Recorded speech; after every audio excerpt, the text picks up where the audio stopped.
Jemand, der mir beim Orchestrieren gelegentlich hilft, sagte mal zu mir, wenn was besonders Wichtiges passiert, brauchen wir solche Fanfaren. Aber das ist jetzt doch auch neu für mich gewesen. Also was für ein Willkommen.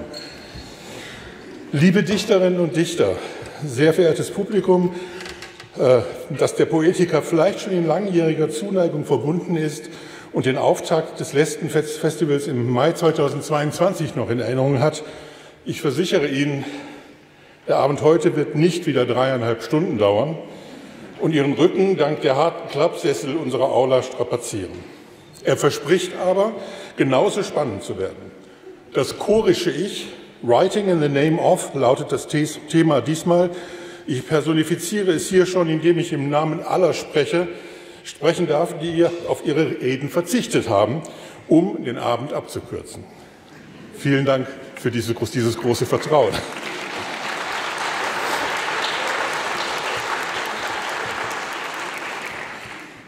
Im Namen derer, die dieses Festival finanziert und organisiert haben und denen ich wie alle deshalb zu großem Dank verpflichtet bin, sind die Ministerin für Kultur und Wissenschaft des Landes Nordrhein-Westfalen, Ina Brandes, die Generalsekretärin der Kunststiftung, Dr. Andrea Firmenich, der Generalsekretär der Deutschen Akademie für Sprache und Dichtung, Dr. Bernd Busch und der Initiator und Leiter der Poetica, der liebe Kollege Professor Günther Blamberger.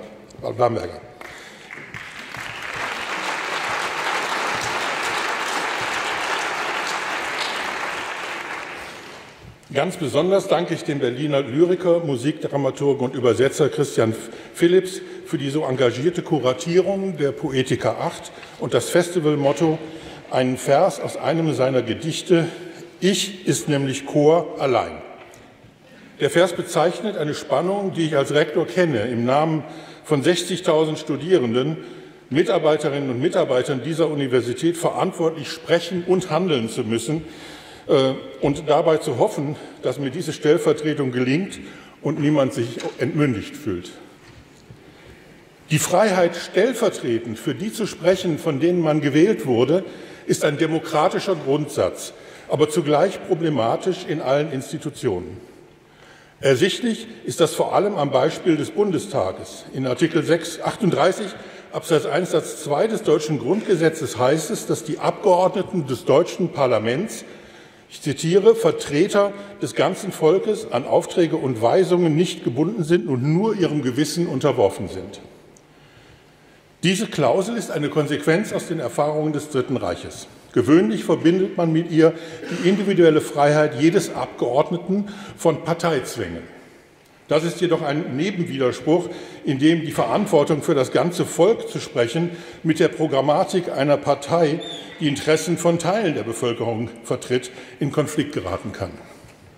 Der Hauptwiderspruch gründet sich auf der vom Grundgesetz garantierten prinzipiellen Freiheit der Abgeordneten, die Stimme derer eben nicht zu vertreten, die sie einmal als Volksvertreter gewählt haben, wenn der Volkeswille mit ihrem Gewissen nicht vereinbar ist. Wenn die Wähler sich durch die von ihnen Gewählten jedoch nicht mehr vertreten fühlen, wird es kritisch, vor allem in Krisenzeiten.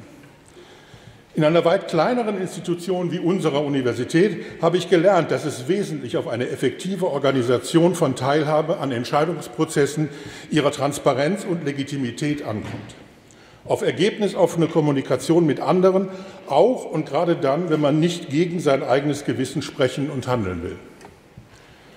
Dichterinnen und Dichter sind, wenn sie nicht unter dem Joch autokratischer Staaten leben und schreiben müssen, nur ihrem eigenen Gewissen unterworfen.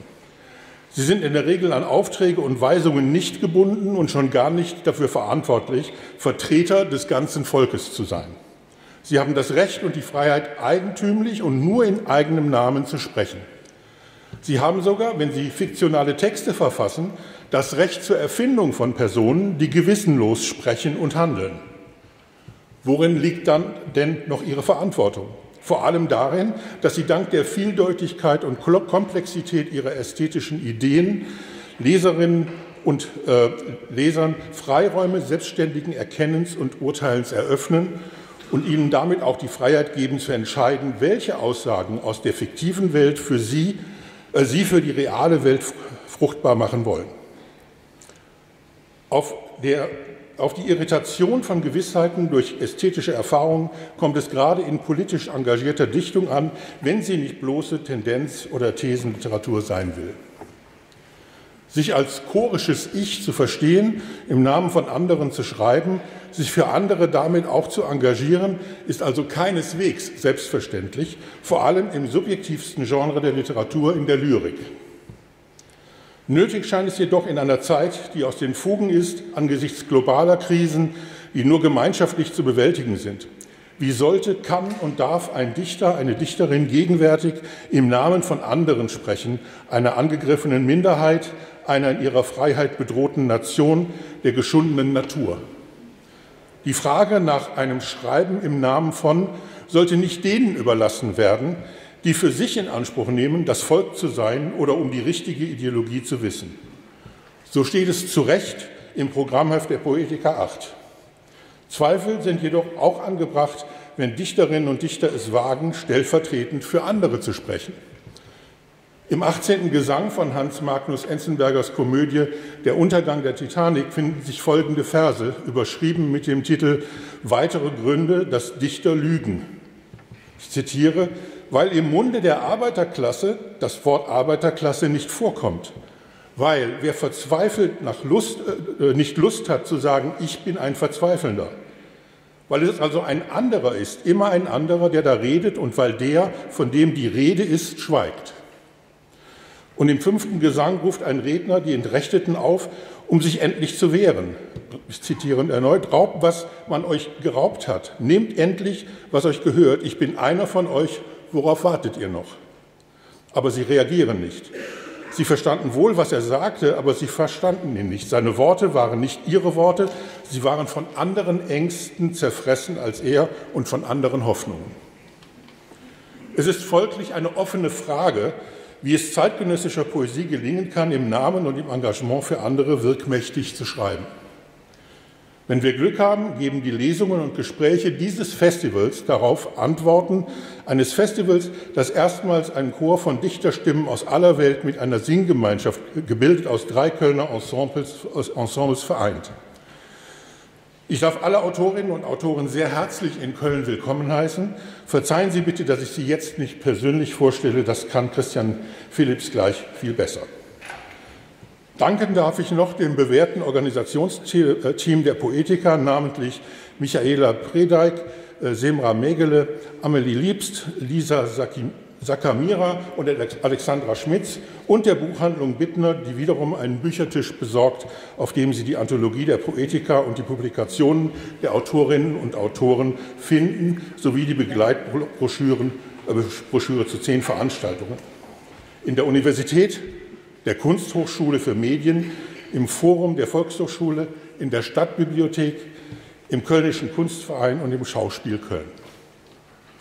Vor allem aber danke ich Ihnen, liebe Zuhörerinnen und Zuhörer, dass Sie heute wieder so zahlreich gekommen und über die Jahre hinweg einem Festival treu geblieben sind, das an der Universität zu Köln in der Überzeugung gegründet wurde, dass nicht nur die Wissenschaften, sondern auch die Poesie Wissenschaft und ein wunderbares Medium sein kann, um uns mit anderen Kulturen besser vertraut zu machen. Ich freue mich mit Ihnen auf diesen Abend und hoffe, dass die Poetica noch lange fortbestehen wird. Die nächste Poetica soll wieder Anfang des nächsten Jahres, also am Anfang des Jahres stattfinden, also wieder im Winter wie vor den Covid-Jahren.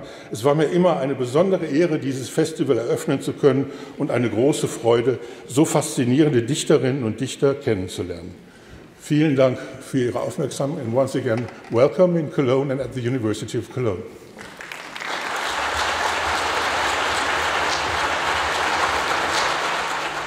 I am the people. I am the people. I am the people. I am the people. I am the people. I am the people. I am the people. I am the people. I am the people. The mob, the crowd, The mass.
Willkommen zur Poetica VIII. Welcome to the Poetica VIII.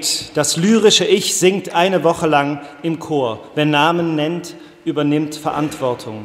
Das gibt ihren Klängen einen Körper. Ich will die Namen derer nennen, die heute präsent sind, unsere Gäste.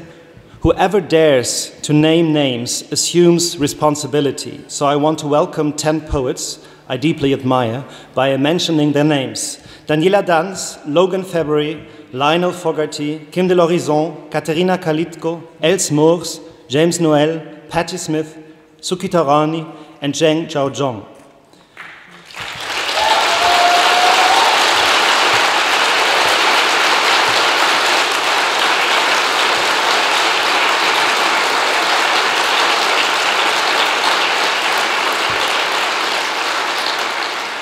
It's incredible that you have made it to Cologne despite wars, borders, European visum restrictions and viruses.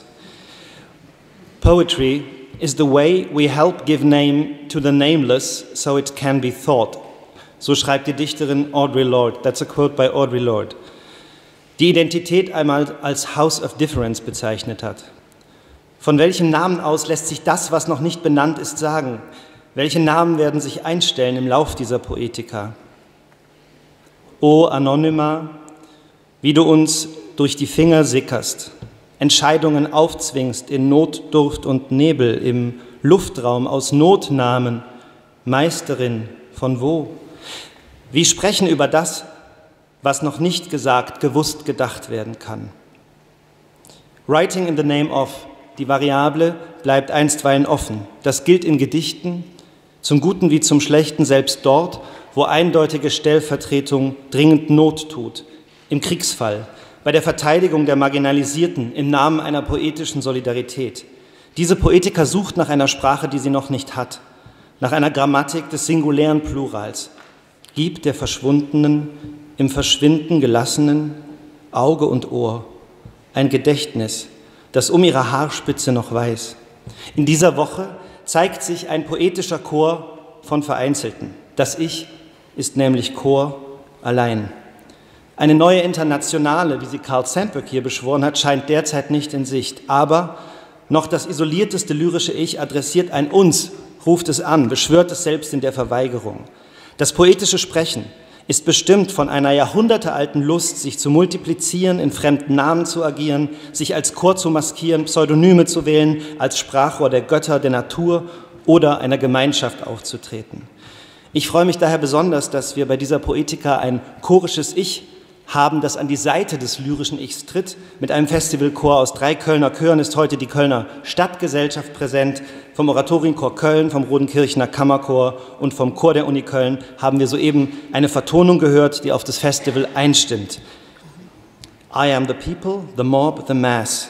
Do you know all the great work is done through me? In 1916, the poet Carl Sandburg transformed the lyrical self into a chorus that paradoxically speaks in the first-person singular. You heard a composition of his text by the Austrian composer Wally Weigel. This was the world premiere of the piece that was composed after she had to escape to the US from the Nazis in 1938.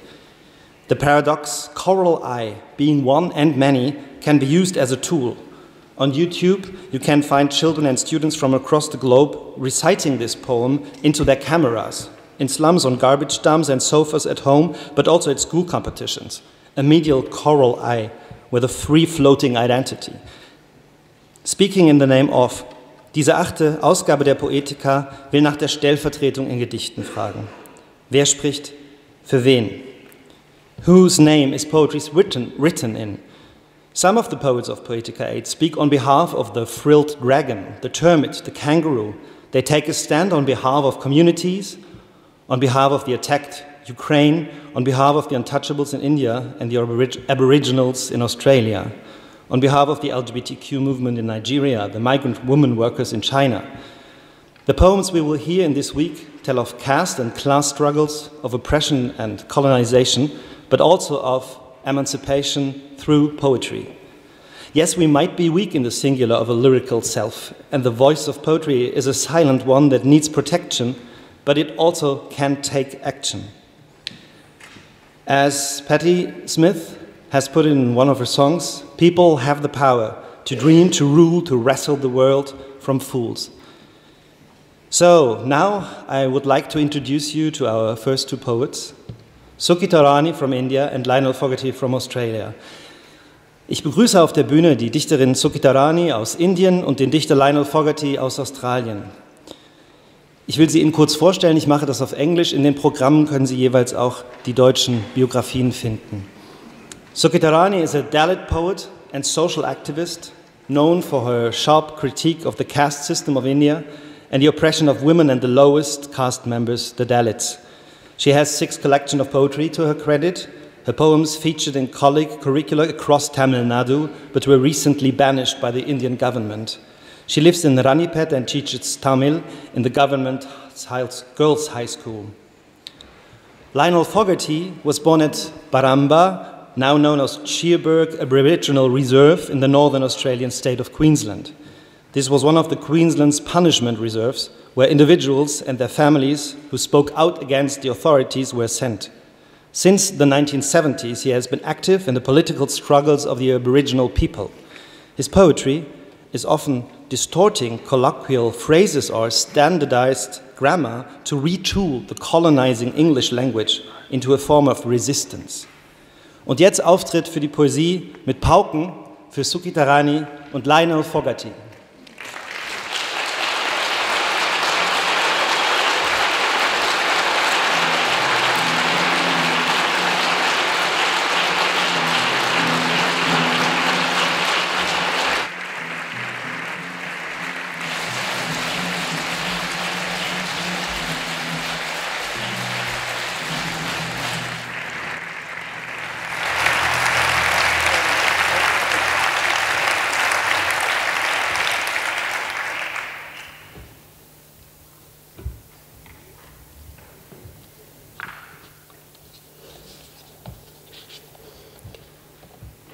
அனைவருக்கும் வணக்கம்.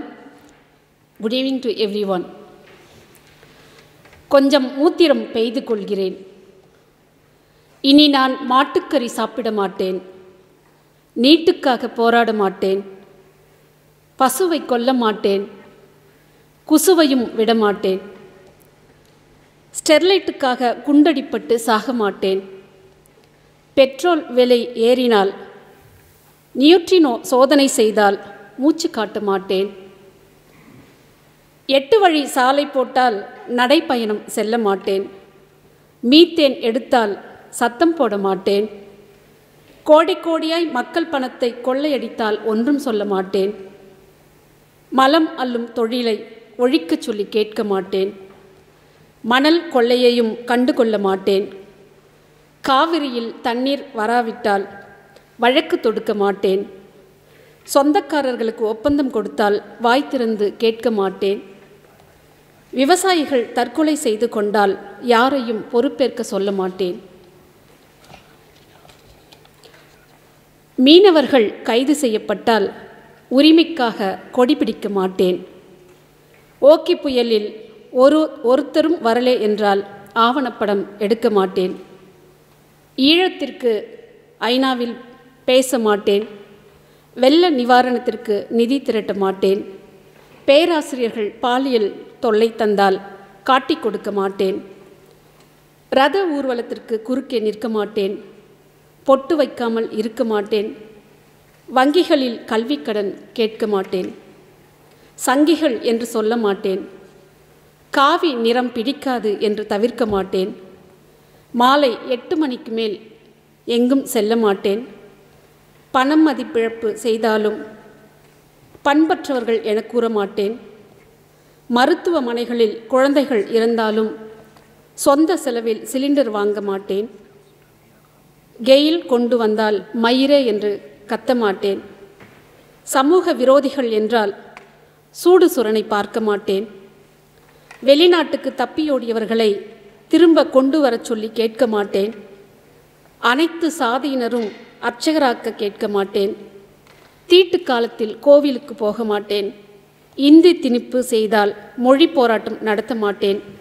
புருஷன் செத்தால் மறுமணம் செய்து கொள்ள மாட்டேன். ஊருக்குள் வரவிடுங்கள் என கேட்க மாட்டேன். சமத்துவ சுடுகாடு ஒருபோதும் கோர மாட்டேன். நிமிர்ந்த நன்னடை நேர்கொண்ட பார்வையோடு நடக்க மாட்டேன். வன்புணர்வு செய்தாலும் காட்டிக் கொடுக்க மாட்டேன். சேரி நக்சலாக இருக்க மாட்டேன். தாமரை தவிர வேறு பூவை சூட மாட்டேன். சமூக நீதி பற்றி கவிதை எழுத மாட்டேன். அம்பேத்கரியம் பேச மாட்டேன். இந்தி எழுத்துக்களை தார்பூசி அழிக்க மாட்டேன். கொடி பிடித்து கோஷம் போட மாட்டேன். செத்தாலும் பௌத்தராக சாக மாட்டேன். கொஞ்சம் பொறுங்கள், அவசரமாய் வருகிறது. உங்கள் ஜனநாயகத்தின் மீது கொஞ்சம் மூத்திரம் பெய்து கொள்கிறேன். Thank you.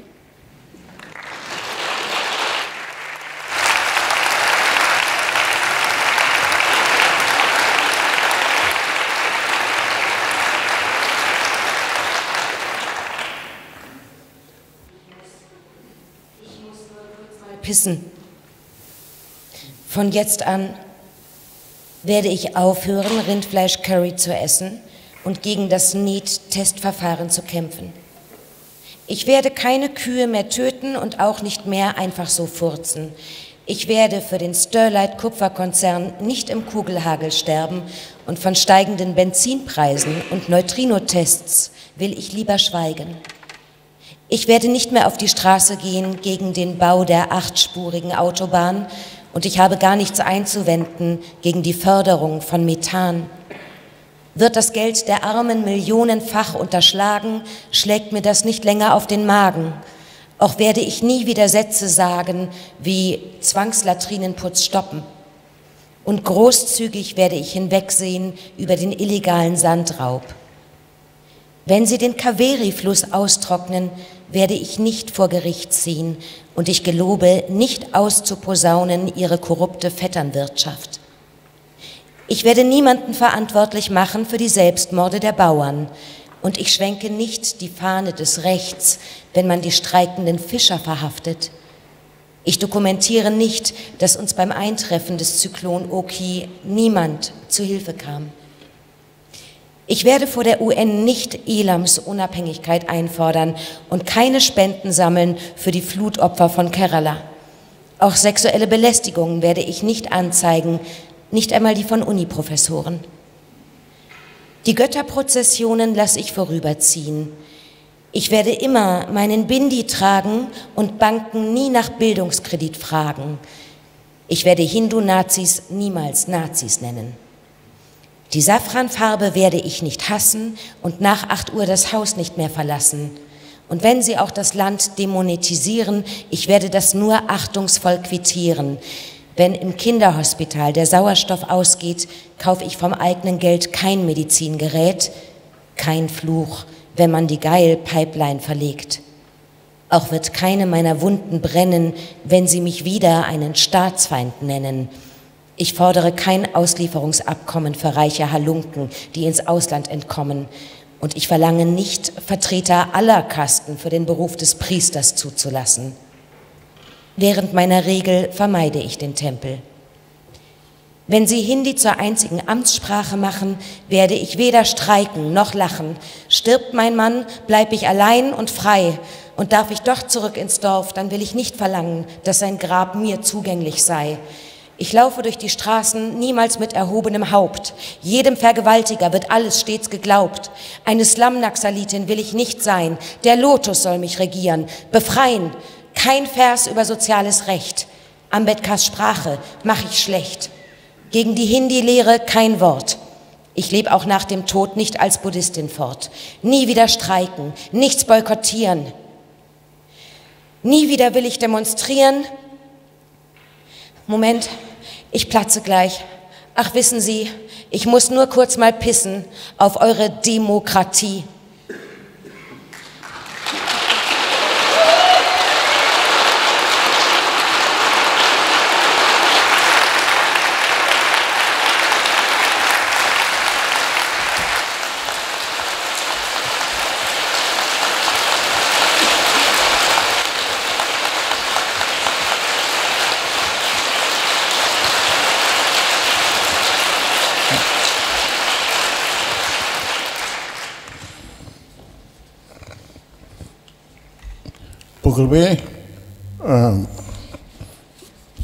Ecology.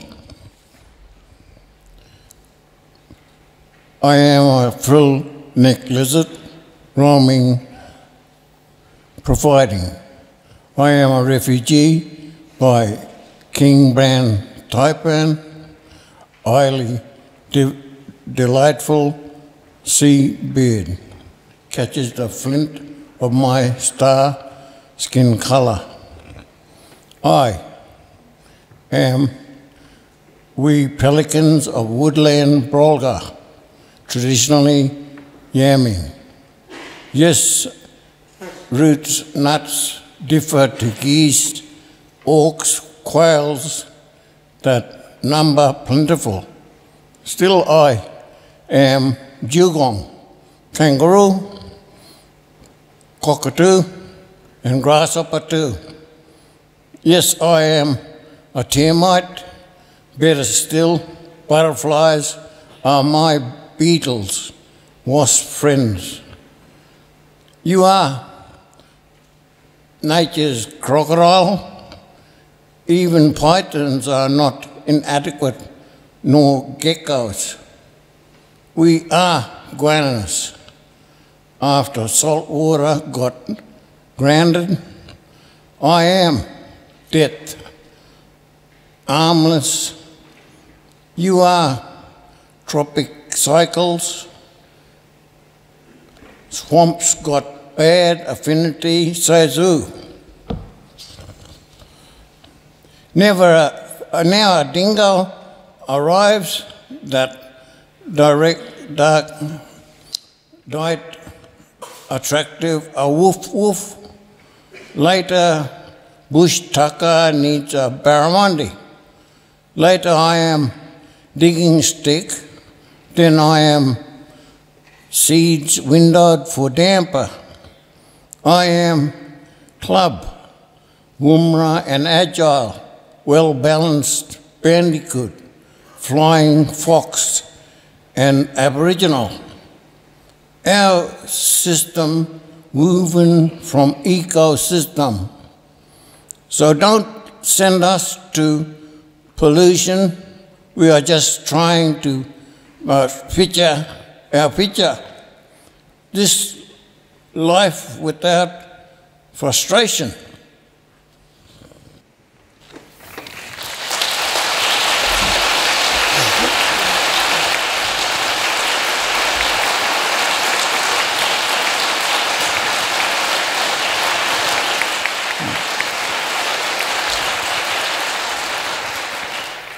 Ökologie. Ich bin Kragenechse, flitze herum, suche Futter.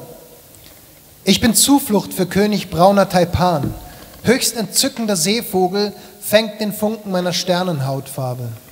Ich bin wir Pelikane der Waldlandbrolga, fressen uns wie üblich voll, ja. Wurzeln, Nüsse, anders als Gänse, Habichte, Wachteln, deren Zahl zahlreich.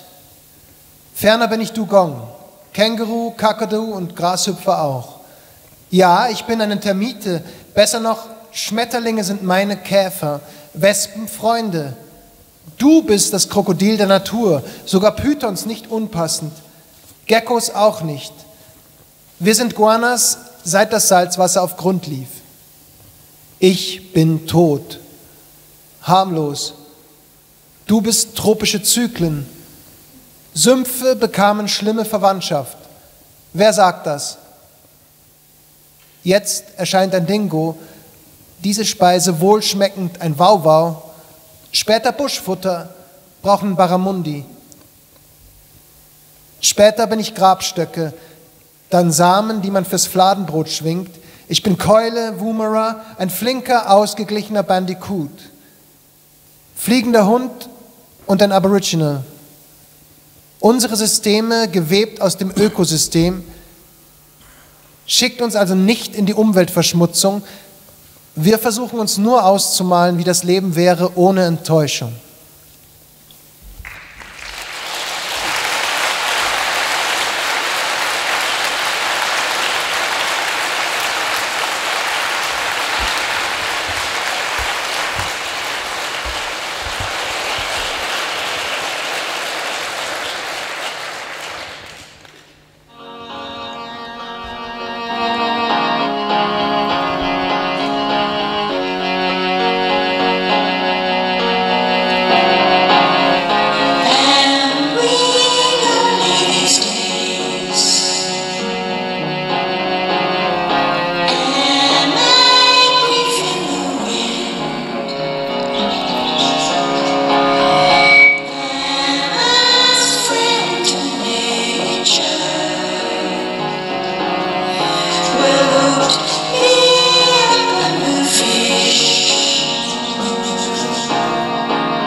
Bin ich? Bin wir einsam heute? Bin ich Kummer im Wind? Bin wir Freund der Natur? Mich aufgesammelt und wir fischen gehen. Die geträumten Träume sind offen für Wünsche, die wahr werden. Bin du verletzt? Bin du mich sehen? Wir sind und die da werden, schlafen und träumen von meinen Leuten, ganz allein im Kopf. Ein fremder Muri kam zu mir und sagte, bin ich, der draußen steht.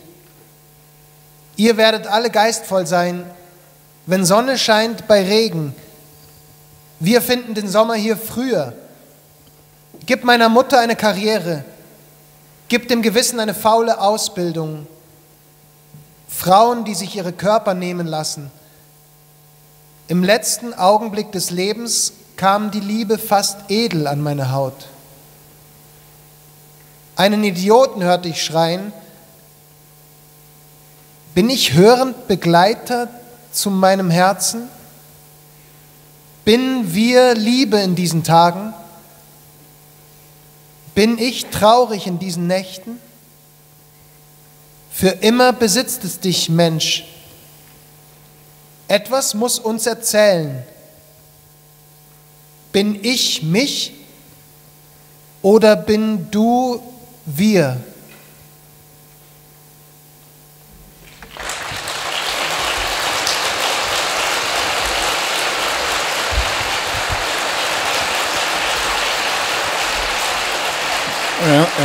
Am I? Am we lonely these days? Am I grief in the wind? Am us friend to nature? Well, hook me up and we'll fish. The dreams are open for wishes to come to life. Am you it? Am you to see me? We am, and them gonna sleep and dreams of my people. They are all alone in the mine. Murray, stranger, came to me and said, am I the one outside? You all getting spiritually? When sun shines in the rain, we find summer here sooner. Treat my mother with a career. Treat consciously with rotten education. Women and allowing bodies to be taken. At last, moments of life, love, even novelty came against my skin. I heard a roo cry.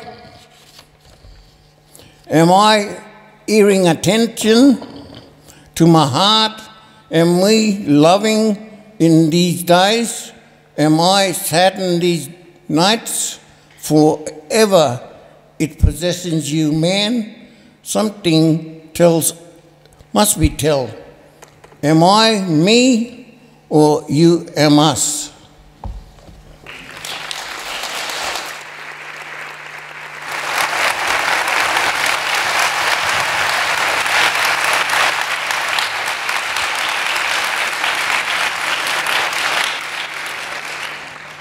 Sukirtharani and Lionel, so good to have you here.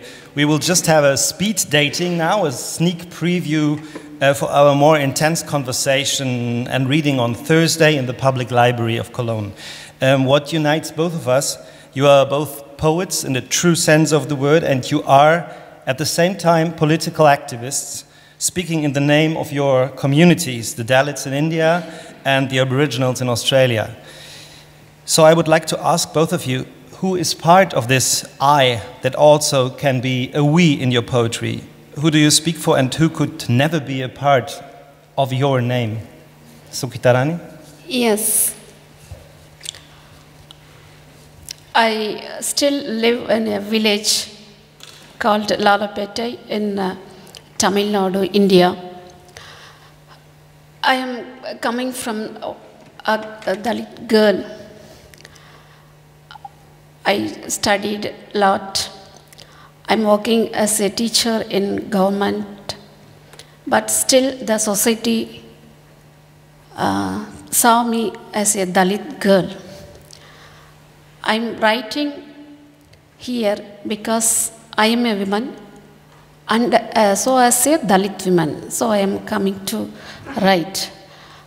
In this poem, before what I have read in this days, this poem was received well by the readers. This poem was translated into English and read all over India. I think that writing is not just questioning the political, socio-economical and cultural environment. In a contemporary, it is one that questioning the government authority unleashed on the political, socio-economic and cultural environment. In this poem, we have seen many things. I have written about many issues in Indian society. Not only many issues, in this particularly in this poem, not only is the casteist and religious society, but also the ruling government is also a casteist and religious ruling party. So writing should be something that questioning the ruling government and everything. We have to raise the question against. So that is the main thing I think so. In this poem, I have handed over the essence of state terrorism, I think so. Everything, what the food I eat, I can't decide the food what we eat, what religion I should follow, the Dalit should be, how should be Dalit, the women, how the Dalit women should be. Everything the society and the ruling government decide. If the ruling government and the government authority decides how we are living, so writing is not just asking the questions against it, but also social activist also. Social activism is also take place in the main role to question the government. So I have mentioned many issues in this poem. In the last line, I have written like this: I urinate on your democracy, because I can't express my anger much more this. So I used that line. And a writer can show his anger on the society like this. I think it is rational also. Yeah. Thank you.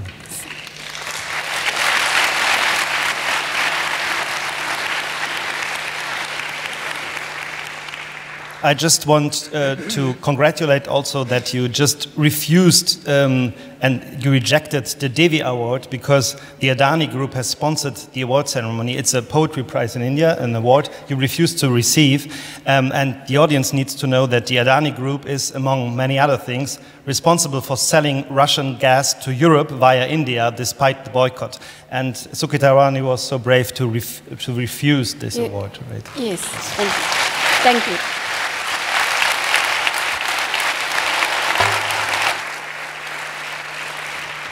So Lionel, in your poem Ecology, we heard that this line, I am we pelicans. Who is part of this I in your poetry? Who is part of the Aboriginals? There can be animals, also part of the society, right, in your poetry?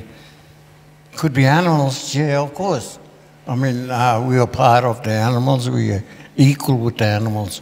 in the dreaming as well as in the practice of our everyday life in modern day society, which the dog eyes, we call them white people, they're starting to try to understand their own humanity. Like in Australia, you just mentioned Adadi. Well, they're destroying a lot of lagoons. Lagoons are very important to us in the state of Queensland. They have just wiped out a lot, rearranged the government to do all this stuff in terms of their profit, because the Premier's husband is making a deal with this Adadi. And the Birigaba and tribal people, they are against it all. And but with the we and I and everything, I think that I'm writing about that in terms of not just us as Aboriginal people. There's got to be other people who can associate with our native animals, with our native plants and everything. They have to do it that way, because one day, hopefully, they'll turn out human beings. Like for us in Australia, we haven't got recognition under the Constitution, and at the moment we are all fighting to get recognition underneath the Constitution through a voice, but the voice is just going to be a grassroots one, where it's going to have no veto, or it's going to have no really big decision within the government itself. And so in terms of every time we get some, they have native title and all that, every time we get some land back to revitalise our animals, like in areas of my country, Mullinjali, near Brisbane, outside, they call it Mullinjali country, Yagara country, we're trying to bring back the emus, the kangaroos, the brolgas, all these things, native animals, into the area. But it's difficult because what we got is bally land with a lot of cows and everything like that. You know, and, yeah, what I also found very impressive is that in your latest book, it's called Harvest Lingo, you connect the fight of the Aboriginals from Australia with the fight of the Dalits in India. So this is also speaking in their name, right?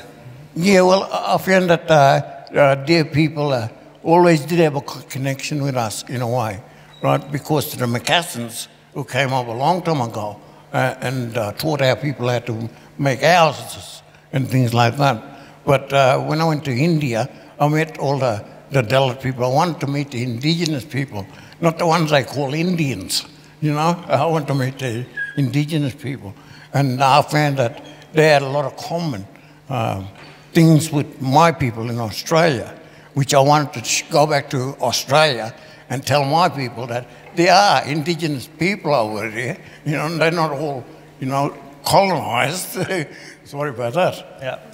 Okay, so thank you both. We will continue this talk on Thursday in the Public Library, am Donnerstag in der Stadtbibliothek. Sukirtharani und Lionel Fogarty, kommen Sie, and thank you.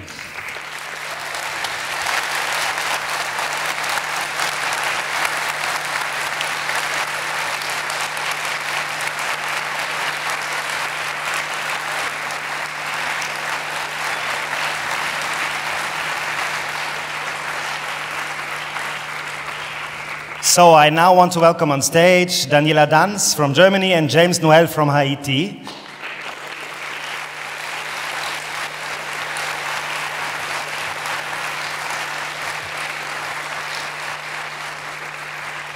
Daniela Danz is a German poet and novelist working a lot with ancient myths and developing a special form of nature writing. She studied art history and German language and literature in Tübingen, Prague and Berlin. She's the author of several collections of poetry and novels, and besides her work as a poet, she's the head of a competition for pupils called Democratic Action.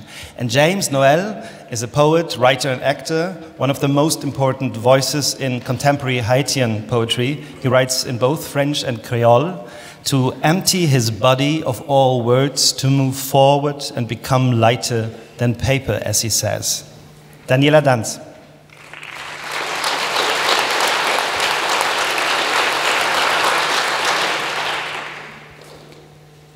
Komm, Wildnis, in unsere Häuser, zerbrich die Fenster. Komm mit deinen Wurzeln und Würmern, überwuchere unsere Wünsche, Mülltrennungssysteme, Prothesen und Zahlungsverpflichtungen. Wirf dein raschelndes Laub auf uns und deine Sporen wirf, dass wir grün werden, grün und andächtig, grün und greifbar, grün und ersetzlich. Komm, Wetter, mit deinen Stürmen und feg die Ziegeln weg, komm mit Schnee und Hagel, zerschlag den einvernehmlichen Schlaf, den wir in unseren Betten führen, die müden Erklärungen. Komm, Eis, vergletscher die Schattenbanken und unseren Trieb zur Liquidität. Komm, Wüste, mit deinem Sand, durch die Ritzen der Türen füll unsere Ödnis an bis zur Starre.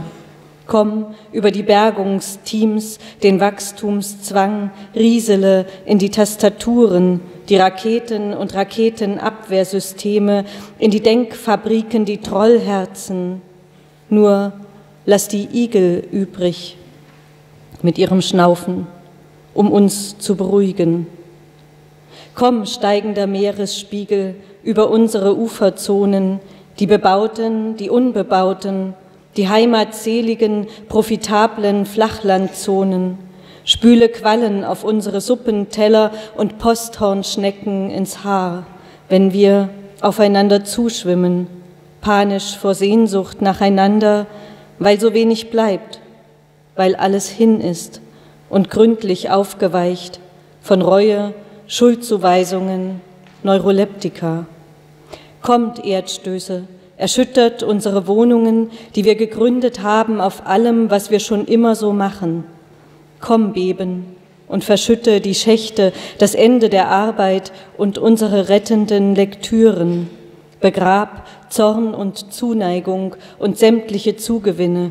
Verschluck die Erinnerungen. Komm, Beben, mach schnell, dass der Fels uns bedeckt, über uns Wasser, Wüste, Wetter und die alles bedeckende Wildnis.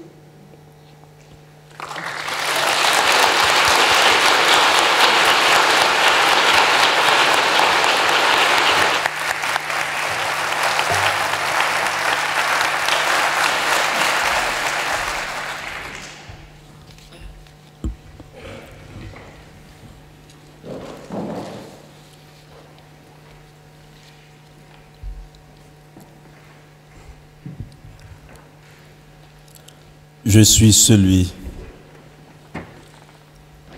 qui se lave les mains avant d'écrire. Ne me demande pas comment je m'appelle, je n'ai pas de nom. Je viens de là, de ce non-lieu qui cherche l'une pour s'exhumer de son point d'ombre. Un nom d'auteur me fait bien mal, parce que poète, ça m'est égal. Ni tapis rouge ne saura rendre la justesse du sang qui me fait passer pour un vitrier qui vaut sa mort. Je suis saigné. Donc, je me lave. Voilà mon nom qui vient de là.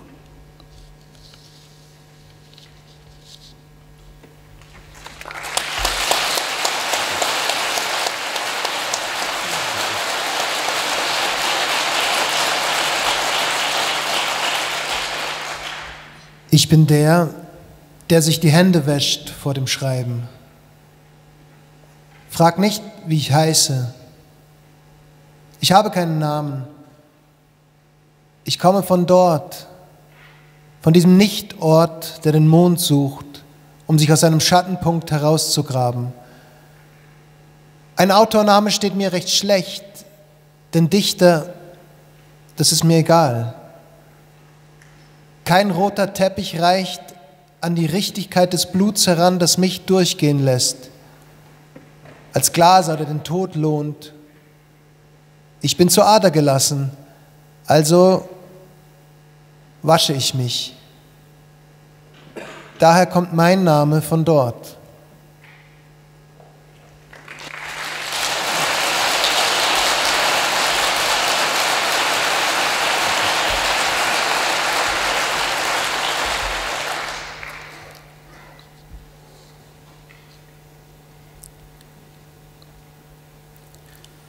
Je suis une fille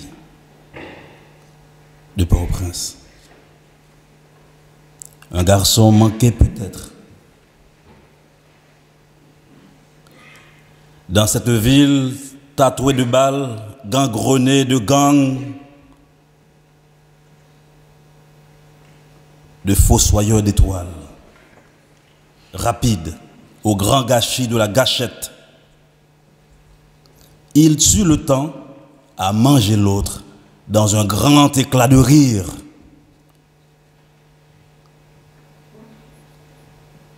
Il n'y a plus de frontières.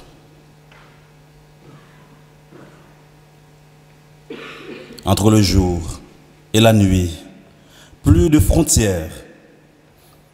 Entre le blanc et le noir d'un regard.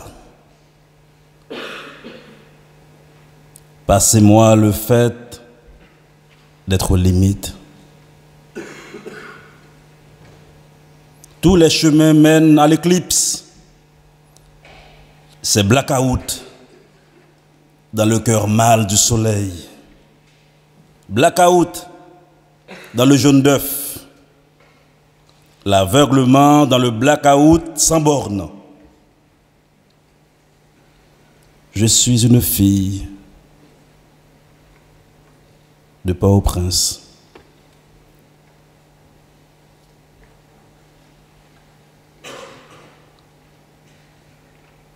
Un garçon manqué, peut-être. Dans ce pays décapité, où les ombres dansent sur la tête pour singer le rêve des toupies. Et les 7 couleurs du sang versé à l'endroit, à l'envers. C'est mal barré pour l'horizon. Les fossoyeurs nous parlent d'avenir. Ils ont carte libre et carte blanche. Passez-moi le fait d'être limite. Je suis une fille de Port-au-Prince.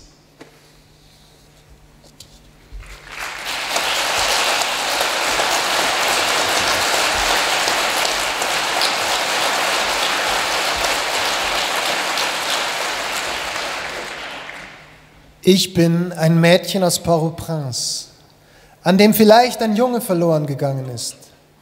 In dieser von Kugeln tätowierten, von Banden zerfressenen, von Sternen Totengräbern zersetzten Stadt. Mit schnellem Schuss richten sie die Bescherung an, schlagen die Zeit tot, verzehren den anderen unter Gelächter. Es gibt keine Grenze mehr zwischen Tag und Nacht, keine Grenze mehr zwischen dem Weiß und Schwarz eines Blicks. Seht mir nach, dass ich am Limit bin. Alle Wege führen in die Sonnenfinsternis. Es herrscht Blackout im männlichen Sonnenherz, Blackout im Eigelb, Blendung im grenzenlosen Blackout. Ich bin ein Mädchen aus Port-au-Prince, an dem vielleicht ein Junge verloren gegangen ist. In diesem enthaupteten Land, wo die Schatten auf dem Kopf tanzen, um den Traum der Kreisel nachzuäffen und die 7 Farben des vergossenen Bluts rechts herum und links herum. Es steht schlecht um den Horizont. Die Totengräber reden von Zukunft. Sie haben freien Lauf und freie Hand. Seht mir nach, dass ich am Limit bin. Ich bin ein Mädchen aus Port-au-Prince.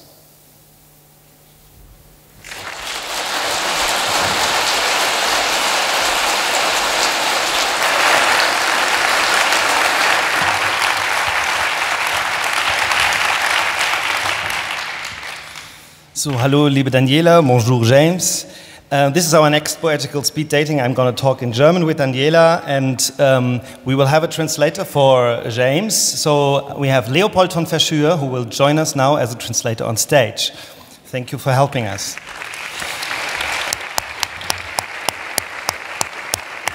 For all of you who do not understand, it's always like that with poetry. You never understand everything, so have a little nap or ask a German neighbor to translate, or we will tell you later when we have a drink. Daniela, wir kennen uns seit unseren gemeinsamen literarischen Anfängen im Hessisch-Thüringischen Literaturforum. Und damals hat ein Gespräch begonnen, das auch dann nicht aufhört, wenn wir nicht miteinander reden, so wie heute. Ein stilles Gespräch, das viel zu tun hat mit Friedrich Hölderlin. Seit ein Gespräch, wir sind und hören voneinander, schreibt Hölderlin, der uns beiden so wichtig ist. Du hast dich abgearbeitet an Hölderlins Begriff des Vaterlands und hast dich im Gedichtband V gefragt, was es heißen kann, in Gedichten im Namen eines Vaterlands zu sprechen. Und jetzt in deinem letzten Gedichtband hast du dich der Wildnis angenommen, der unbeholfenen Wildnis, wie Hölderlin die nennt, einer Wildnis mit SZ. In deinem Gedicht, das du gerade gelesen hast, da verspüre ich eine gewisse katastrophische Lust, wie sie auch bei Hölderlin da ist, also eine Unterwerfung unter das Erhabene, dem man machtlos gegenübersteht. Und ich habe mich gefragt, deine Gedichte werden jetzt in letzter Zeit beschrieben als Nature Writing, also eines Schreibens im Namen der Natur. Würdest du sagen, dass deine Dichtung im Namen der Wildnis, im Namen der zerstörerischen Natur spricht, oder sprichst du doch eher gegen sie an? Ja, also ich kann ja nicht im Namen der Wildnis, außer dass sie in jedem von uns ist, sprechen, aber ich glaube, in dem Gedicht ist es eine ähnliche Sache, die ich mit Hölderlin verbinde, also indem ich von Hölderlin vieles auswendig kann und mich das mein Leben lang jetzt begleitet, ist es etwas, womit Gegenwart entsteht. Also auch auf banale Weise, man sitzt in der Sauna und 15 Minuten rumgehen und dann spricht man Patmos und dann 15 Minuten rum. Nein, aber auch wirklich, indem ich Hölderlin spreche, ist Gegenwart da. Und ich glaube, in diesem Gedicht ging es mir einfach darum, das zu machen, was zwischen Bannen und Beschwören liegt. Also Beschwören als etwas, was die Vergangenheit fernhält, und Vergangenheit und Zukunft und Bannen auch, und in dem Gegenwart entstehen kann. Und ich glaube, ich wollte nichts als Gegenwart entstehen lassen, in der Dinge möglich sind, die wir befürchten, aber es ist trotzdem in Sprache geschehen. Ja. Danke. Die Gedichte von Daniela Danz können Sie am Freitag im Kölnischen Kunstverein näher kennenlernen. Um die wilde Gewalt der Natur geht es auch im poetischen Roman Belle Merveille von James Noël, aus dem wir Auszüge am Donnerstag in der Stadtbibliothek hören. Der Roman nimmt seinen Ausgang nämlich beim Erdbeben in Haiti am 12. Januar 2010 und zeichnet dann die Absurdität einer leerlaufenden NGO-Hilfsmaschinerie nach. Im letzten Sommer habe ich die Meldung gehört, dass die Dominikanische Republik eine Mauer errichten will an der Grenze zu Haiti, und in diesen Tagen wird diese Mauer, die gegen die Armen errichtet wird, fertig gebaut.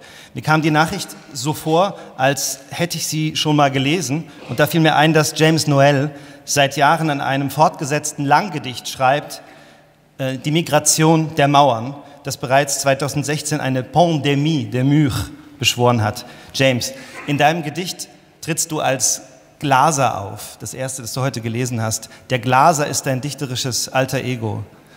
Es kommt mir vor, als spiegelten sich Identitäten und politische Realitäten in deinen Gedichten, so als ob man sie in Glas sieht. Manche von den Gedichten sprechen im Namen Haitis und beziehen deutlich Stellung, so als hätte jemand gerade eine Scheibe eingeschlagen. Im zweiten der Gedichte wird das lyrische Ich dann zur Spiegelung eines Mädchens aus Port-au-Prince. Und du beschreibst in diesem ersten Gedicht, wie ein Name dich ruft, also ein Name, der noch keinen Namen hat, der von einem Nichtort kommt, den Mond sucht. Wie verhält sich das zueinander? Also benennbarer Repräsentant einer Insel, einer Kultur zu sein und zugleich selber so transparent zu sein wie Glas. Merci, la question est tellement brillante que j'aurais beaucoup de mal à y répondre. Danke für diese brillante Frage. Es wird sehr schwer sein, sie zu beantworten. Ich musste mich auch vorbereiten, um sie zu übersetzen. En fait, j'ai entendu beaucoup de choses. Et moi, par exemple, j'écris pas parce que je suis chargé d'une mission et même d'un savoir en tant qu'haïtien, lecteur, pour dire des choses. Also da gibt es viel zu sagen, aber ich bin nicht Schriftsteller, Autor geworden, weil ich eine Mission habe im Namen von Haiti, der Leser, um etwas zu übermitteln. Et j'écris pour comprendre et pour apprendre.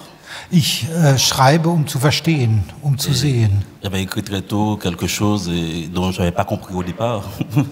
Et donc, comme par exemple le fait que j'écris pour avoir de mes nouvelles. Ich schreibe, um etwas zu verstehen, und ich schreibe, um sozusagen Neuigkeiten über mich selbst zu erhalten. Oui, pour moi, justement, nous ne sommes pas des chercheurs comme poètes, en tout cas comme écrivains. Wir sind keine Sucher, keine on se cherche et les mots nous révèlent. Des fois, c'est effrayant. Wir suchen uns und manchmal das, was uns offenbart wird, ist erschreckend. Et par rapport à Haïti, c'est par exemple ce qui se passe aujourd'hui. Et j'ai fait le fait d'être haïtien souvent plus qu'une nationalité, mais plutôt un métier. Also Haitianer zu sein ist nicht so sehr eine Nationalität als ein Beruf. Parce qu'il y a, par exemple, en ce moment, quand je dis un métier, devenir une fille parmi vous, en écrivant « Je suis une fille de Port-au-Prince », et je ne suis pas sûr que vous soyez au courant de ce qui se passe en ce moment. Il y a vraiment une situation innommable en Haïti, à Port-au-Prince, avec plus de 80 ou 100 kidnappings par jour, beaucoup de morts tous les jours. Les médias n'en parlent pas. La station radio en poésie, c'est-à-dire nous quand on écrit, c'est-à-dire on essaie de sortir de toutes nos interférences, c'est-à-dire mais par contre on sait que c'est très peu, ce qu'on dit c'est très peu par rapport au drame ce qui se passe, et en même temps le drame nous alimente nos écritures. Also, ich bin mir nicht sicher, ob Sie wirklich wissen, was in Port-au-Prince im Moment los ist. Es gibt täglich Entführungen, es ist eine unvorstellbare Misere und Grausamkeit am Werk. Und wenn ich schreibe, ist es natürlich auch eine Möglichkeit, mich dazu ins Verhältnis zu setzen und auch herauszuziehen. Und wenn ich sage, ich bin ein Mädchen von Port-au-Prince, dann ist Port-au-Prince das, was mich umgibt und dem ich ausgeliefert bin. Le poète, justement, il est un artiste avant tout, il est comme un sismographe, il capte... Der Dichter ist zuerst ein Künstler und wie ein Seismograph. Il capte des vibrations, il capte des tremblements. Fängt Spannungen auf, fängt toutes sortes de tremblements, auf. Des choses qui se passent dans son lieu et dans son pays. Die Erschütterungen, die in seinem Ort und in seinem Land. J'étais effrayé parce que le Brexit a fait dans mon écriture, le Brexit comme événement, c'est-à-dire ça m'est arrivé dans mon corps d'haïtien. Ich war entsetzt, was der Brexit aus meinem Schreiben gemacht hat und aus mir, aus meinem Körper als Haitianer. Et tout ça c'est effrayant et à la fois excitant. Das ist alles gleichzeitig erschreckend und auch erregend. Merci. Danke.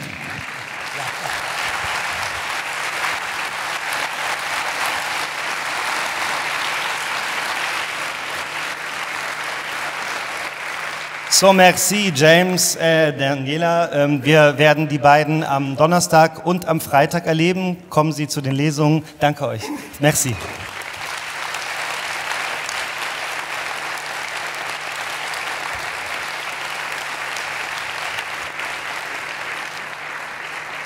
Our next two poets are Logan February from Nigeria and Zheng Xiaoqiong from China. She will only be digitally with us. But first we hear the Poetica Festival Choir with a collage using fragments of the Requiem by Johannes Brahms and a verse by our next poet. I would like to introduce to you now Logan February is a non-binary Nigerian poet, essayist, music reviewer, singer, songwriter, and LGBTQ plus activist. They are a writer of the 3 chapbooks and 1 full-length poetry collection, and they are the youngest winner of the Future Award Africa Prize. Skin translates to flesh, translates to body. A person is bound to make them heavy. Oder, wie es im Brahms Requiem heißt, for mortal flesh is as the grass.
Geburt Yemoja. Auf Yoruba gibt es keine Übersetzung für Fehlpaarung und kein Wort für Membran. Haut übersetzt in Fleisch, übersetzt in Körper. Eine Person hat ihnen Gewicht zu verleihen. Der Zusammenhang ist ein einziger Freund. Ich bin die Art von Mensch, die einer Feder gleicht. Ich schütte mich aus und bleibe stecken. Ein Ganzes formt Teile, Teile kein Ganzes. Immer fehlt dem Ganzen etwas. Der Zusammenhang weiß nichts von mir, von der Art Mann, der sein will, von der Art Frau, die Kinder kriegt, die wie Vögel klingen, wenn sie weinen. Es gibt ein Wort für Wiedergeburt, aber es verweist auf eine Todesfolge, die klebt. Ein Körper ist gebunden, daher versinkt er, wenn er ertrinkt. Ich weiß nicht, ob ich genug Namen habe, um etwas anderes sein zu können als ich. Stillbirth, Yemoja. In Yoruba, there is no translation for mismatch and no word for membrane. Skin translates to flesh, translates to body. A person is bound to make them heavy. The cohesion is an only friend. I am the kind of man who is a feather. I spill myself and come unstuck. Whole makes parts. Parts do not make whole. Whole is missing something. The cohesion does not know me, the kind of man who wants to be, the kind of woman who bears children that sound like birds when they cry. There is a word for rebirth, but it connotes the aftermath of a sticky death. A body is bound so it sinks when it drowns. I am unsure that I have enough names to be something other than what I am.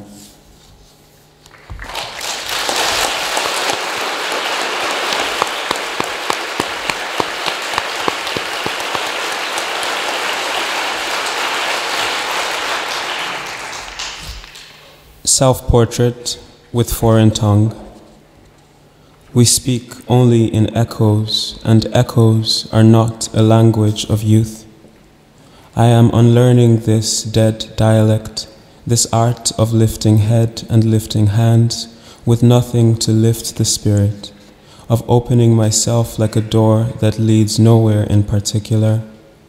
I sit and watch my skin fall off.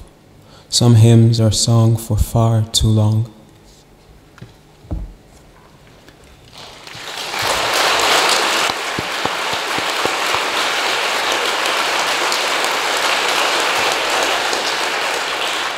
Selbstporträt mit fremder Zunge. Wir sprechen nur in Echos und Echos sind keine Jugendsprache. Ich will ihn verlernen, diesen toten Dialekt, diese Kunst, den Kopf zu heben und die Hand, ohne dass etwas den Geist erhebt, mich zu öffnen wie eine Tür, die ganz genau nach nirgendwo führt. Ich sitze da und sehe meine Haut abfallen. Manche Hymnen singt man viel zu lange schon.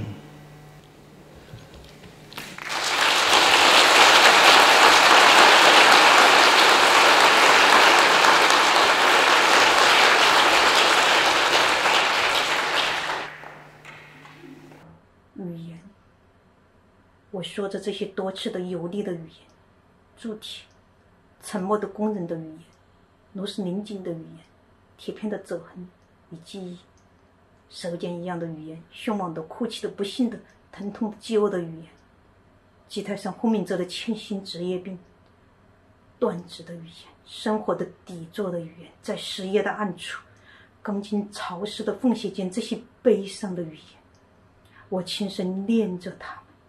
在机器的轰鸣间，黝黑的语言，汗液的语言，铁锈的语言，正如年轻女工无助的眼神，或者厂门口工上的男工，他们疼痛的语言，站立的身体的语言，没有得到赔偿的伤残手指的语言，内在锈迹斑斑的开关卡住法律制度。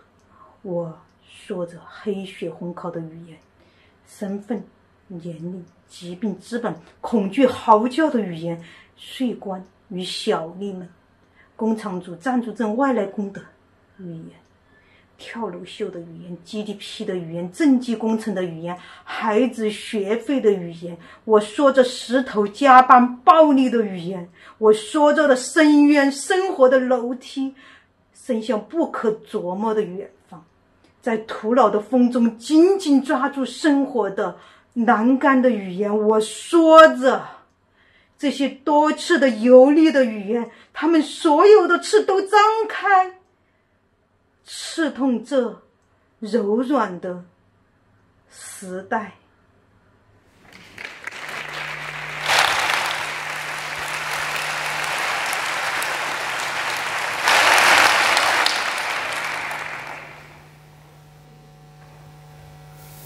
Sprache.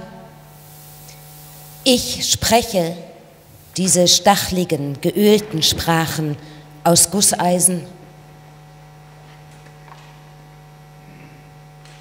Die Sprachen schweigender Arbeiterinnen, mit Schrauben festgezogene Sprachen, Falten und Erinnerungen aus Blech, schwielenartige Sprachen, grausame, verheulte, unglückliche, schmerzende, hungernde, von Maschinen herabdröhnend, Lohnrückstand, Berufskrankheit, Sprache abgeschnittener Finger, Sprache der Lebensgrundlage am finsteren Ort der Erwerbslosigkeit, zwischen feuchtem Betonstahl, all diese trostlosen Sprachen.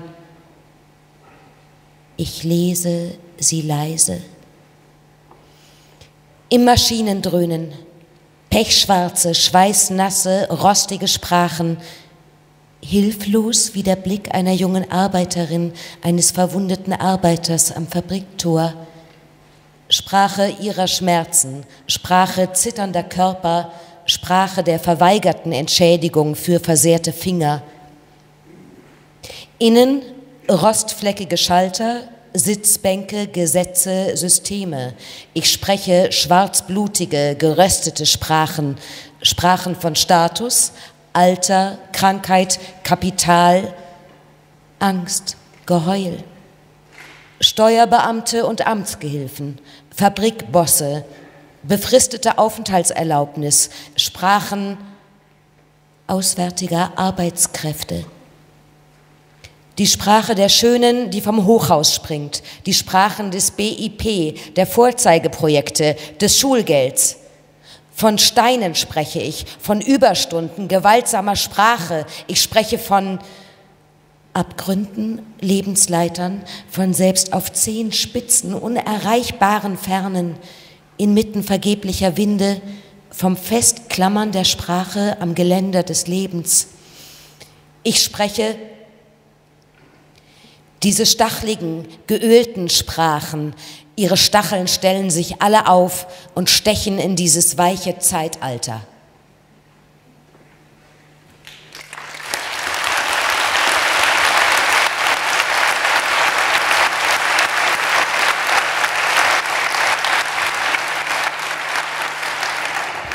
Yeah, so nice to have you here, Logan, despite the visum problems you faced in the last days. I want to begin with the digital echoes first, with the language of the silent workers that are absent here in Europe. Unfortunately, Zheng Xiaoqiong cannot be with us today, but she has sent us her strong poem language. She was born in Nanchong, a city in the southwestern province of Sichuan. In Germany, we know the place by the famous piece by Bertolt Brecht, Der gute Mensch von Sichuan. Zheng worked for many years on assembly lines in various factories. She started to write poetry in which the life of factory workers plays a large part, and became famous as a migrant worker poet, which is true, it's a label, but she is so much more. She's a poet of her own right. We will hear more of her poetry on Thursday in the public library when we are talking about working class poetry, contemporary working class poetry. And now back to the present. Logan, 3 years ago I was commissioned by the Literarisches Kolloquium Berlin to translate an essay you've written. The essay was called A Good Person, and the essay discussed Bert Brecht's piece, Der gute Mensch von Sichuan, so the piece where Zheng is coming from. And I was very impressed by your essay, because you intertwine theater, theory, performance art, psychoanalysis, queer theory, and you discuss what a person is, because this piece was translated into English as the good woman of Sichuan, although it's Der gute Mensch, and you describe what happens. In your poem we just heard, there's also this person, the person that is bound. Can you tell me a bit more about this person? Is it a translation? Because the whole poem deals with translating from Yoruba language. So what's the word for person in Yoruba, and does it have to do with the translation of this word? Can you hear? Okay, it's working. The word for person in Yoruba is any. But I don't think I was so caught up in the literal translation of the word as I was sort of trying to capture the essence of being a person outside of the language that's supposed to pin down or specify what you are, and trying to really understand subjectivity. And because of that, going into mythology and going into, like you said, different sources, and just in a way also detaching from individual ideas of selfhood and personhood in order to be able to get a larger scope that can then again be inverted towards the singular, I think. And do you think we have the chance to change the determination, like this being bound, by translating our identities, like by giving us other names? Yes, I think other names are definitely a good start, because I think it's interesting, the theme of this festival being the choral I and then the writing in the name of. I think I lean more toward the choral I, mainly because, again, I have a slight distrust of what a name is, but I like it better when it can be malleable. But what I like about the I is that it leaves space. It's not specific, and someone else can be the I that you've put down on a page. So I do think that gives us some potential for at least empathy, to really understand what the interiority of another person's experience is, and not just understand it, but be invited in. And then when you are in there, I think the great thing about lyric poetry is it gives you the space to also fully associate yourself. And I think that's where I'm interested in terms of identity, is also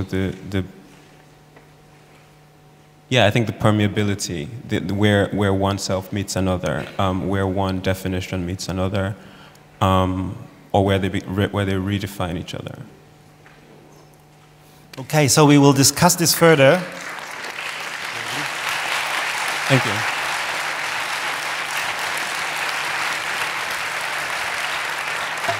Thank you.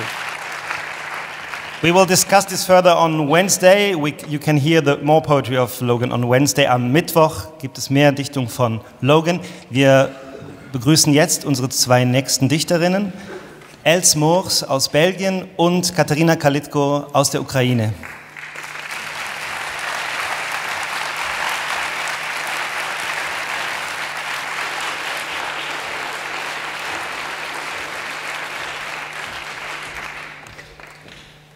Kateryna Kalytko is a poet, novelist, translator coming from Ukraine. She has published 6 collections of poetry and 1 novel since the start of the Russian war of aggression on Ukraine. She has regularly stayed in contested regions, only leaving the country for her performances abroad, like today, where she recites her poems that deal with the events of the war. She has received numerous awards, including the BBC Ukraine Book of the Year in 2017. Els Moors is a Belgian writer of prose and poetry in Dutch. She was named Belgium's national poet, Dichter van het Vaderland, from 2018 to 2020. Els is based in Brussels, teaches in Amsterdam, Brussels, Arnhem, and the publishing house Parasitenpresse here in Cologne just a week ago published her book Bulletproofed Dystophies. The festival choir now sings for us from the Brahms Requiem a collage of the parts "For We Have on Earth No Abiding Place," looped and combined with a poem by Kateryna Kalytko that Katharina Schmalenberg will read for us in German. Denn wir haben hier keine bleibende Stadt.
gesungen. Dort wurde ein Volkslied gesungen. Die Sprache brach an den Faltungen und sprühte an Brüchen wie Schwarzkohle. Es kratzte im Hals, als riefen die Leute nach einem, der nie mehr kommen würde, der auch früher nie hierher kam. Man wollte weinen und sich dem Gesang anschließen, damit Lungen die Brüste zerreißen. 2 Boote, sagen wir Sehnsucht und Zärtlichkeit, liegen verkrampft im Hafen, können nicht wegfahren, denn sie sind an die stachlige Luft mit Kehlkopf und Luftröhre gebunden. Man wollte weinen und wegfahren, ohne Zeit zu verlieren, für immer weit weggehen. Auf die Frage des Grenzpolizisten, was führen Sie mit, öffne ich meine Tasche mit einem Haufen klirrender Scherben und kann nicht erklären, was da eigentlich in Stücke brach. Alle Wörter flossen heraus in das weit gedehnte Winterlied.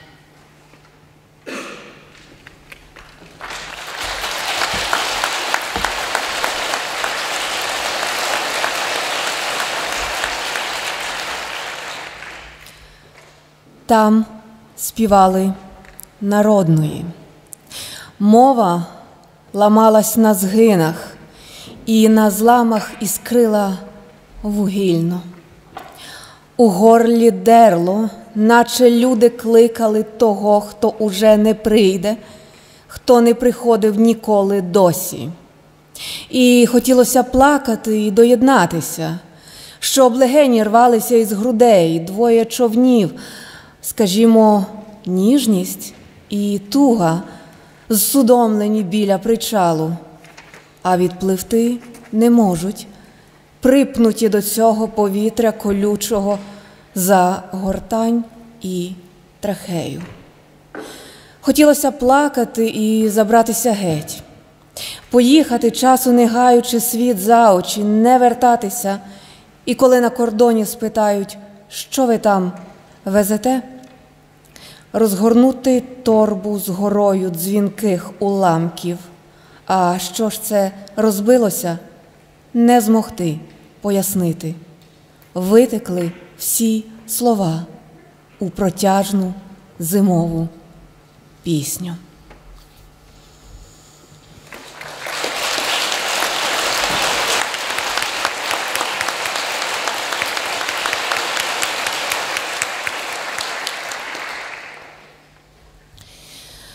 Доживи зі своїм ім'ям до глибокої старості. Воно красиве. І красиві у тебе руки і очі, як ягоди дерену після дощу, і вухо, в яке я шепочу зараз, красиве теж. І підборіддя з ямочкою, і нервовий рот, шия, де б'ється замкнений птах, кадик, і шкіра, і яблучна, і плече з ключицею, схожою на смичок. Упізнай себе, коли я промовляю з перенаселеної пітьми. Все, що бачу тут у півоберта, в напівсвітлі, тонке й красиве. Але руки – цілком особлива історія. Надто ж, коли ти виходиш між люди і притискаєш лівицю до грудей, як дитяче білченя поранене. У заповіднику наших імен, де невідомо котре наступним не дотягне до ранку, лежатиме на підлозі, згорнувшись калачиком, і всі дивитимуться, ти доживи зі своїм до глибокої старості. У вагоні, де двері забито і ржавими цвяхами намертво, стільки світу минає повз нас щоночі. Кожне ім'я має підземні ходи, потаємні значення, і якщо твоє може прикликати Усевишнього, на кінчику нігтя, в якого ця залізниця, така нескінченна, вміститься вся, то моє має химерну силу ловити в повітрі кулі, свою та іншу. І тому, коли нас виведуть звідси, нарешті, не озирайся, біжи назустріч своїй глибокій, далекій старості. Притискай до грудей руки поранене білченя.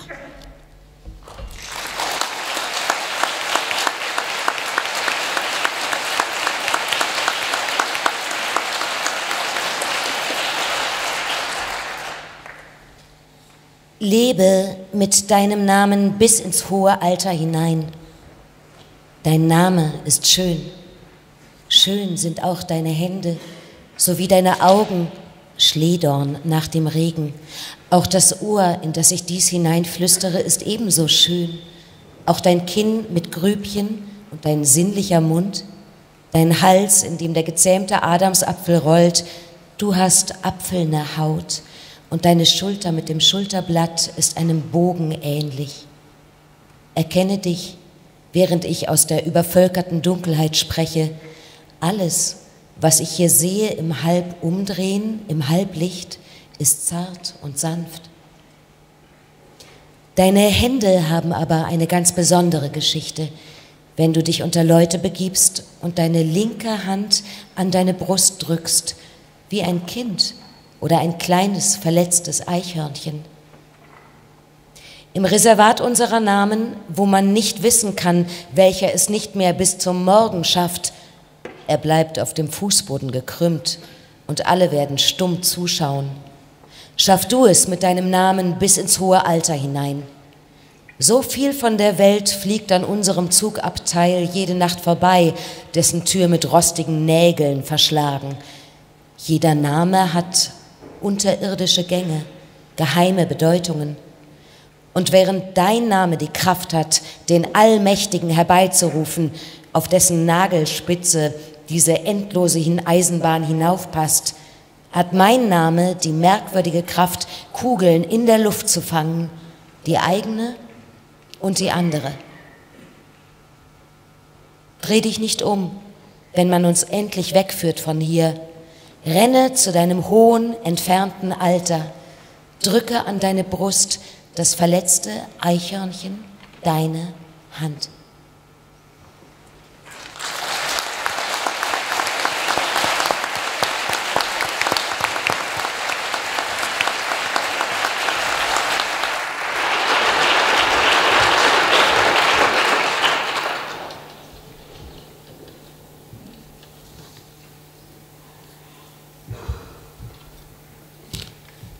Das geht auch so.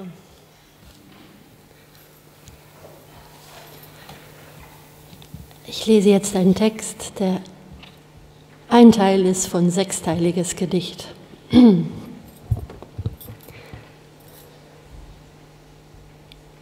Psyche-Tyrannie.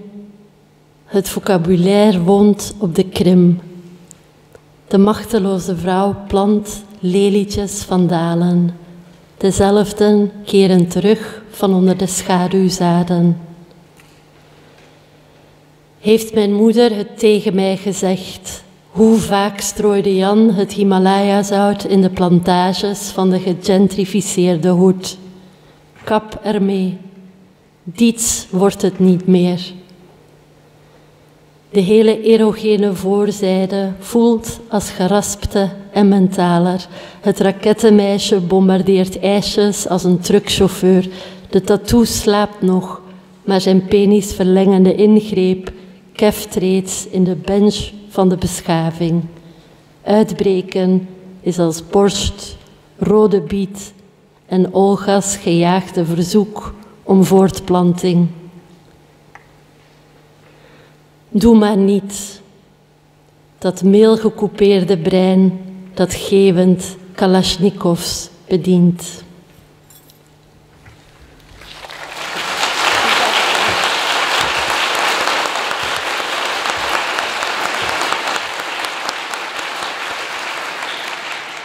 Psyche, Tyrannei, das Vokabular wohnt auf der Krim.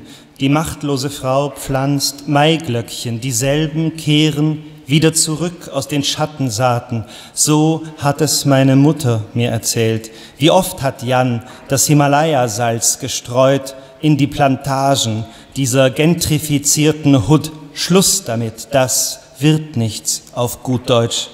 Die ganze erogene Vorderseite fühlt sich an wie geraspelter Emmentaler. Das Raketenmädchen bombardiert die Eiskugeln wie ein LKW-Fahrer. Das Tattoo schläft noch, aber seine penisverlängernde Maßnahme kläfft schon auf der Bank der Zivilisation. Daraus ausbrechen ist wie Borscht, rote Beete und Olgas Jagd nach Fortpflanzung. Lass das mal sein, dieses mail-kopierte Herrenhirn, das gähnend die Kalaschnikows bedient.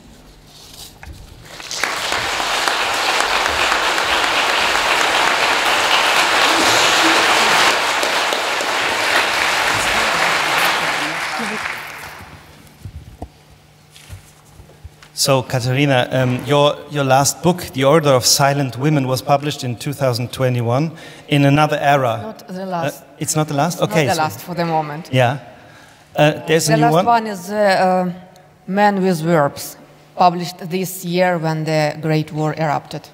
Because I wanted to ask you how changed your writing with the start of the war. I imagine that that the whole way of dealing with the question, writing in the name of a country, has changed for you now. Because as we heard, your poetry is full of Ukrainian songs, of myths, of traditions, but now you have to speak out for your country.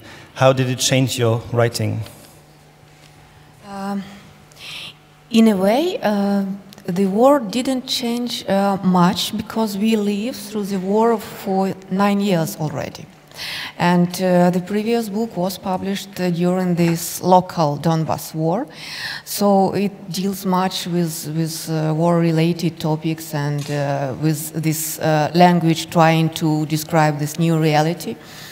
So the newest language is like a flow which tries to find a way between this lens dramatically changed by the new reality, and it's still the language in the making, because we all, I mean all Ukrainian writers, poets and people of language are trying to find this new way of speaking, of describing ourselves to ourselves, first of all, and then to the world. Because there are no enough words to explain the genocide. There are no enough words to describe the constant everyday killing of innocent civilians. And it's a huge dungeon under this European culture where the darkness lives and where we trying to find some right words for what we are living through now. So for me, from one hand, I'm continuing to write in that way I was used to speak, and from the other hand, I'm trying to break my previous voice and to speak out loud in some absolutely new way, new for me first of all, and to be maybe more clear. I'm paying this prize for writing about the war with the light of poetry, because it becomes dark, it becomes heavy, and maybe this is the connection with the land, with the ground. I feel it so strong, like never before.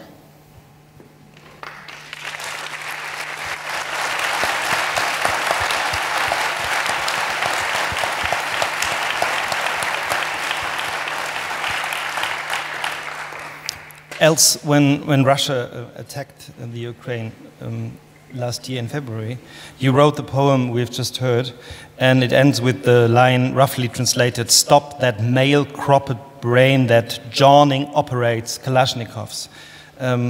We know each other since 8 years. I've translated you, and it seems very clear to me that your style of writing poetry was affected and changed by the war. Your grammar has become frontal and explosive, so to say. So, and last summer you traveled to Kiev to declare your solidarity with the Ukrainians and wrote articles about it for the Belgian press. So would you like to share your impressions with us or tell us how your poetry has changed in this last year?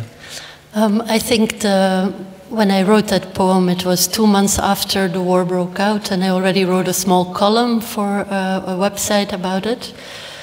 And I had a friend traveling there. I think I was very upset with the fact that we were like taken hostage by Corona for a very long time on the news and in the media. And then suddenly, even when we had a glimpse of change, we were suddenly hostage by the war, and Ukrainian people, of course, really, but we mentally.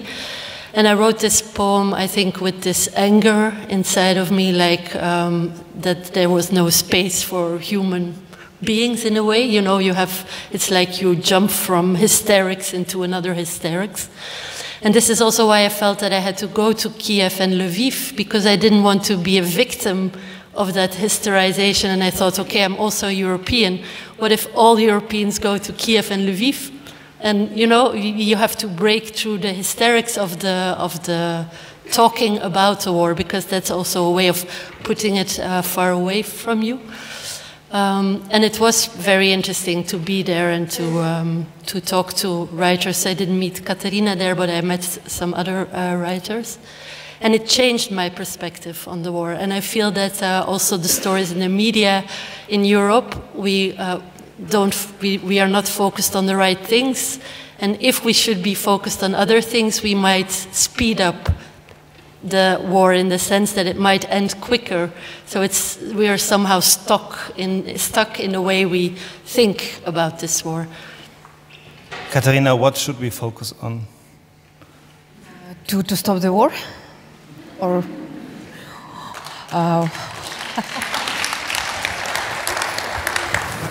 you know,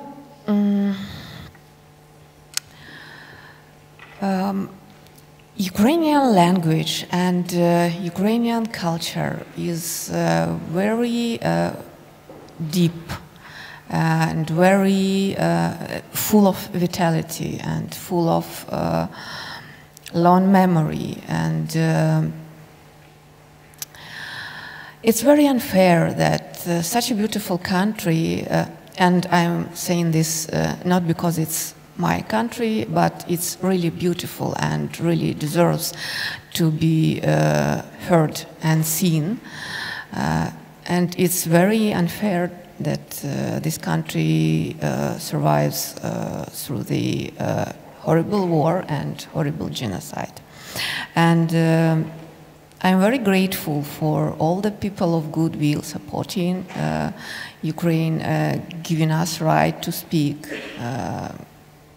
hearing us, having us as a guest in the festival. Because, you know, it's strange, but during the war, in the very heart of the genocide, we are, for example, still printing books, trying to keep on our cultural activities. We are writing poetry, we are singing songs, we are organizing concerts in bomb shelters. And the culture and the language is more powerful than any evil political decision which makes this world an unbearable place. So just let us keep on speaking and writing and reading poetry, and glory to Ukraine.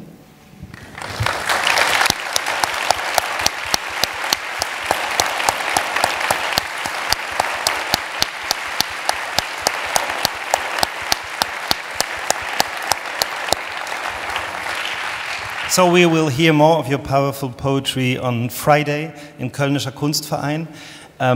Els, you have been the poet of your fatherland. When you have had this function, you wrote a song for the climate, for the Fridays of Future demonstrations, and we will now hear the song, right?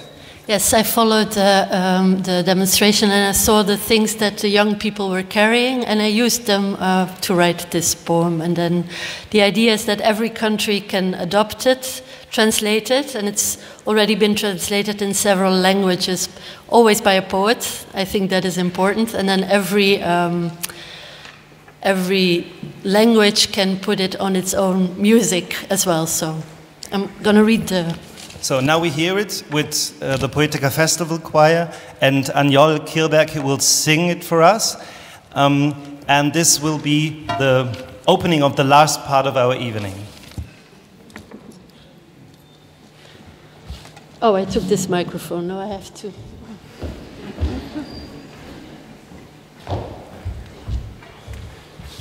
So it's meant to be a song, but I'm not going to sing it.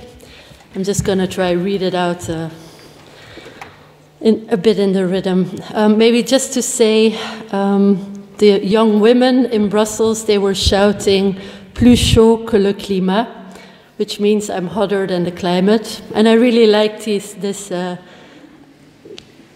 idea. Auto's die drijven op een zee van plastic naar hete planeten. Vandaag ben ik ziek. Ik heb koorts van de liefde, ik heb koorts van de brand, ik heb koorts van mijn moeder, geen boom op haar strand, is veilig voor het water, dat komt waar het gaat, hoe heter, hoe beter, en ja, ook op straat. Zee doet niet mee en is morgen kapot, 1 chimpansee later en dan ben ik God. Ik heb koorts van de liefde, ik heb koorts van de brand, ik heb koorts van mijn moeder, geen boom op haar strand. Is veilig voor het water, dat komt waar het gaat. Is veilig voor het water, dat komt waar het gaat.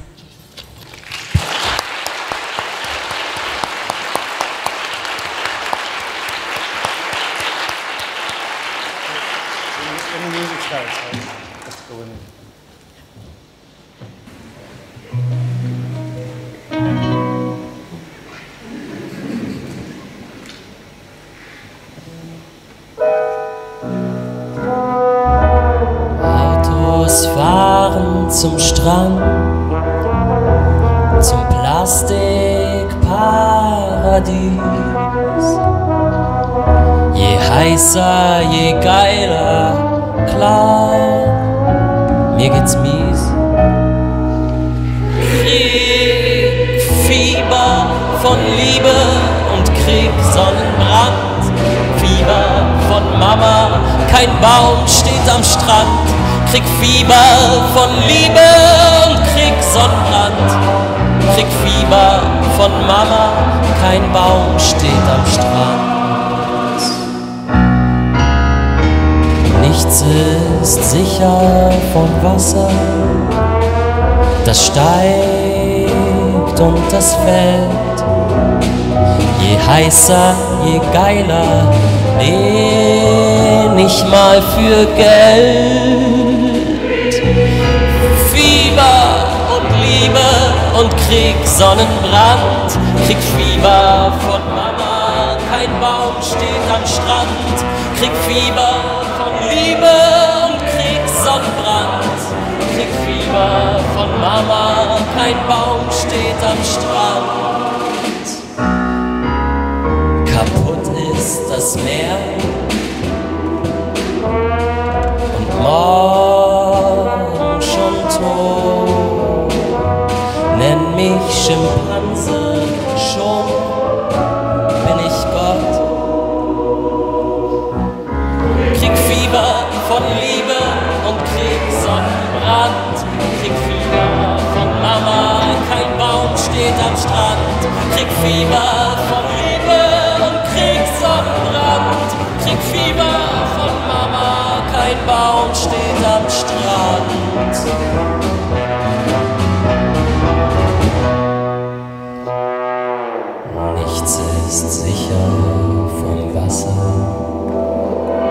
das steigt und das fällt, das steigt und das fällt, das steigt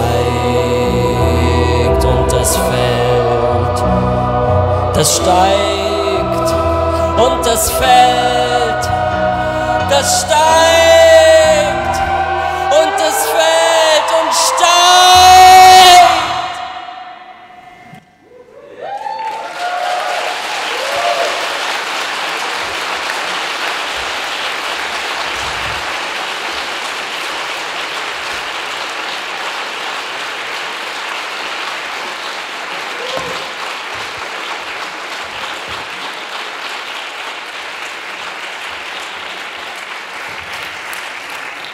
And now I welcome a poet born in the future in the year 2666 on the planet of Gethen, where individuals are ambisexual with no fixed sex. Kim de l'Horizon has had enough of me. They are, so to say, their own choir, and they speak, as their name says, for the horizon.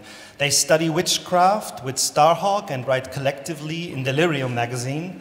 They will read a poem just written on the train to Cologne. This is Kim de l'Horizon.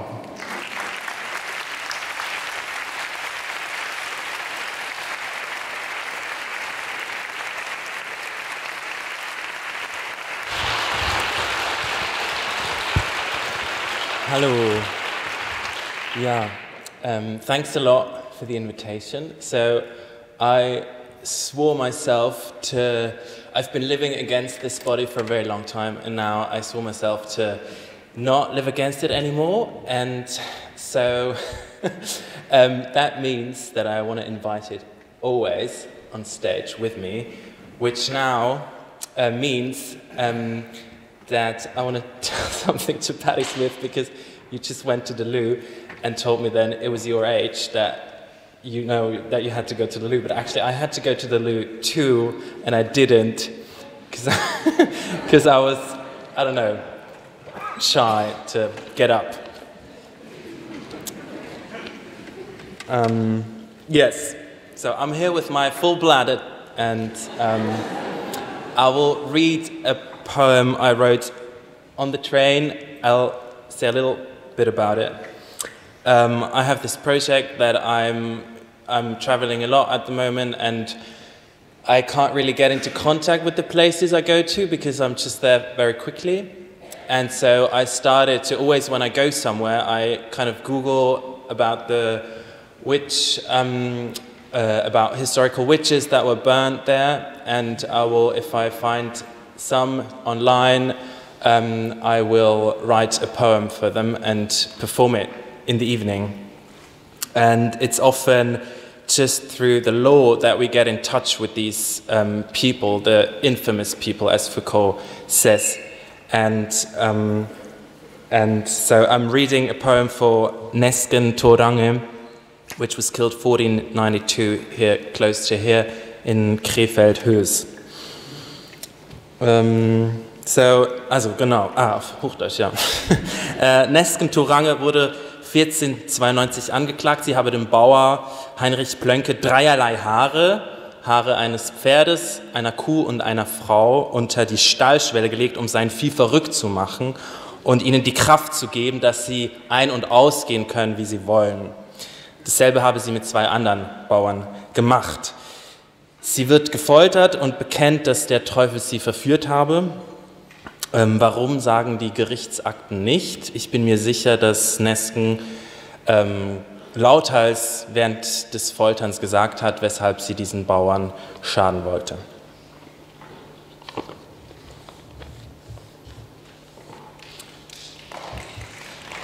Das war noch nicht das Gedicht.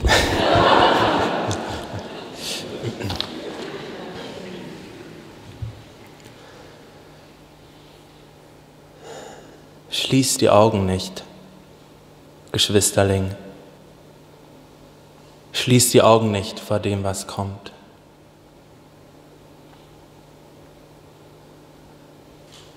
Bös, bös, bös, bös. Ja, die Nesken, sie ist bös, bös, bös. Sie schiebt sich Kreuze unters Hös, Hös, Hös. Sie reibt die Kröten an der Mös, Mös, Mös. Ja, Nesken, she is boss, boss, boss. Ja, she is bad, a bad bitch, a mad witch, a sad Glitch. Das sagt ihr, ne? Ich sei eine böse Schlampe, Schimmeltante, hab ne Pimmelwampe, Krampfe, Mampfe, Adern, Stampfe, Adler, Adel. Jetzt bin ich hier gebunden, warte auf die Flammen. Ich würde euer Vieh gegen euch aufhetzen, von euch befreien.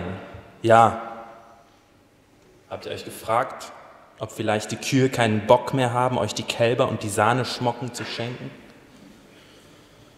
Aber nein, die Nesken, sie ist bös, bad, mad, a bad bitch, a mad witch, a sad glitch. So sad, so sad. It's a sad, sad situation. Sorry seems to be the hardest. Fluch! Fluch! Fluch sei euch statt mein Sorry.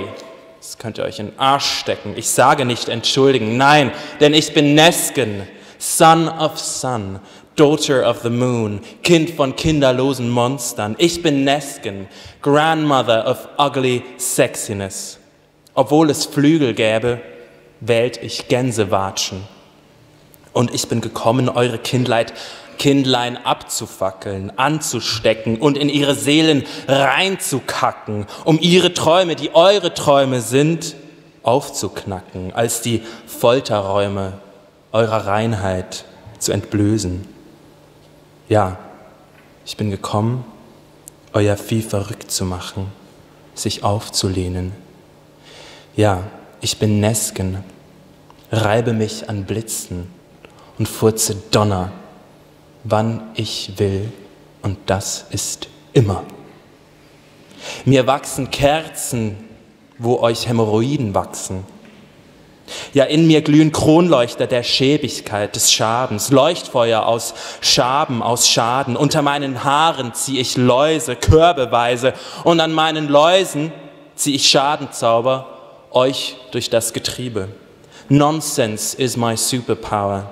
Das ist Englisch und heißt Nichtsinnlichkeit, ist meine Mega-Elektrizität. Ich geb's zu, ja, ich geb's zu.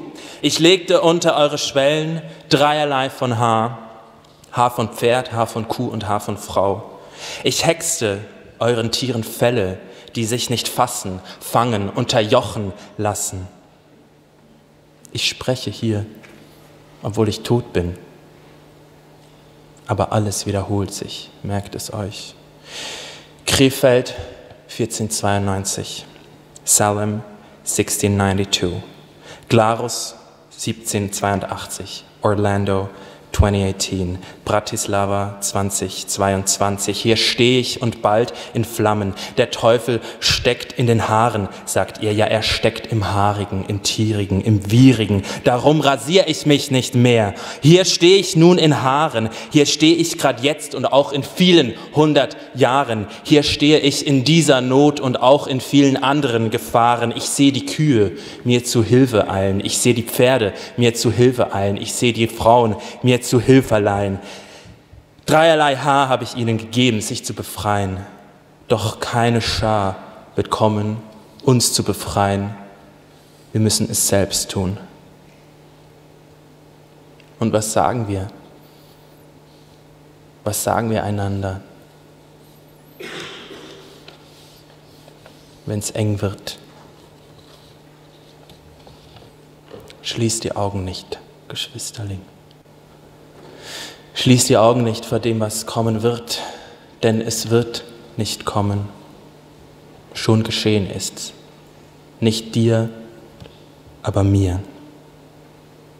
Schließ die Augen nicht, Geschwisterling, denn es ist schon hier.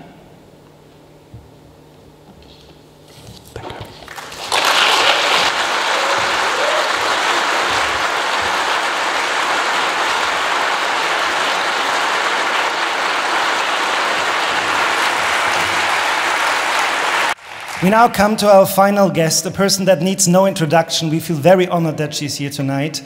She's a worker, a writer, a musician, a performer, a visual artist, a photographer, and a mother. Her name contains many names, for her name is Patti Smith, and we will hear her now.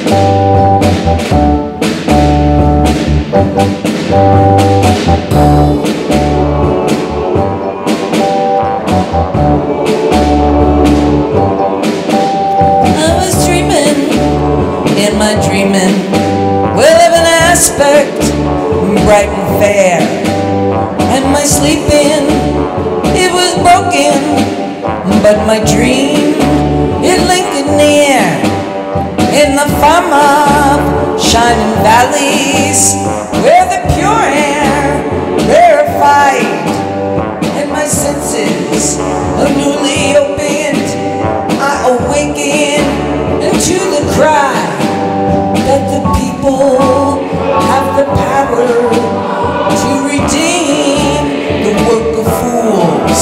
Upon the meek, the grace is showered.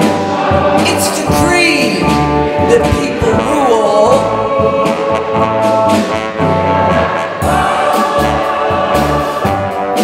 People have the power. People have the power. People have the power.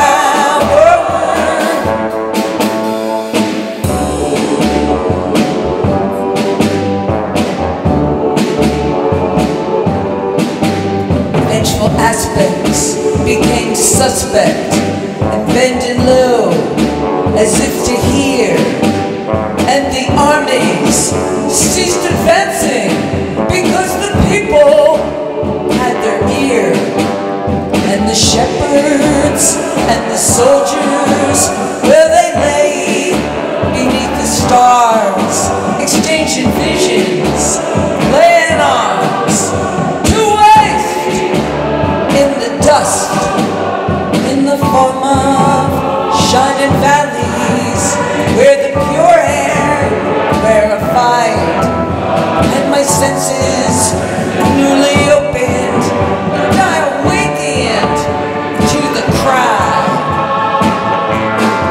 People have the power. People have the power. People have the power. People have the power.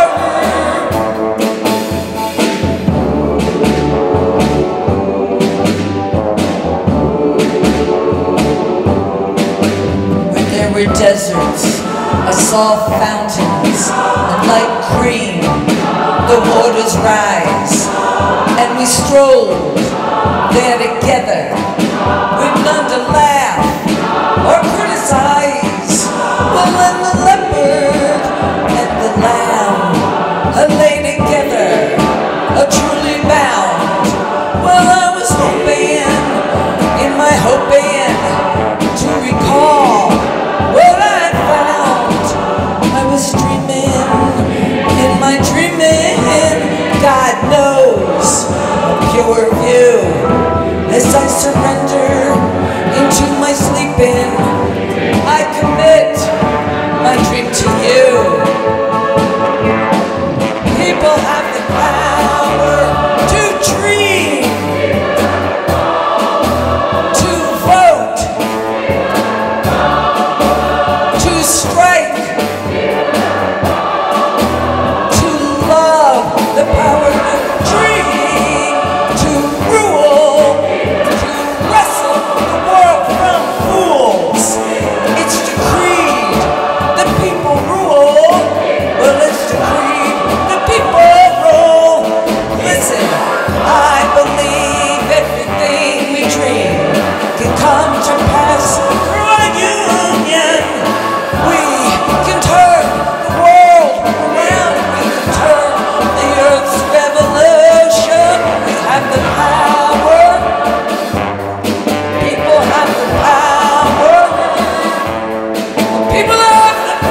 sing too. Thank you, everybody, and thank all the beautiful musicians and the choir, and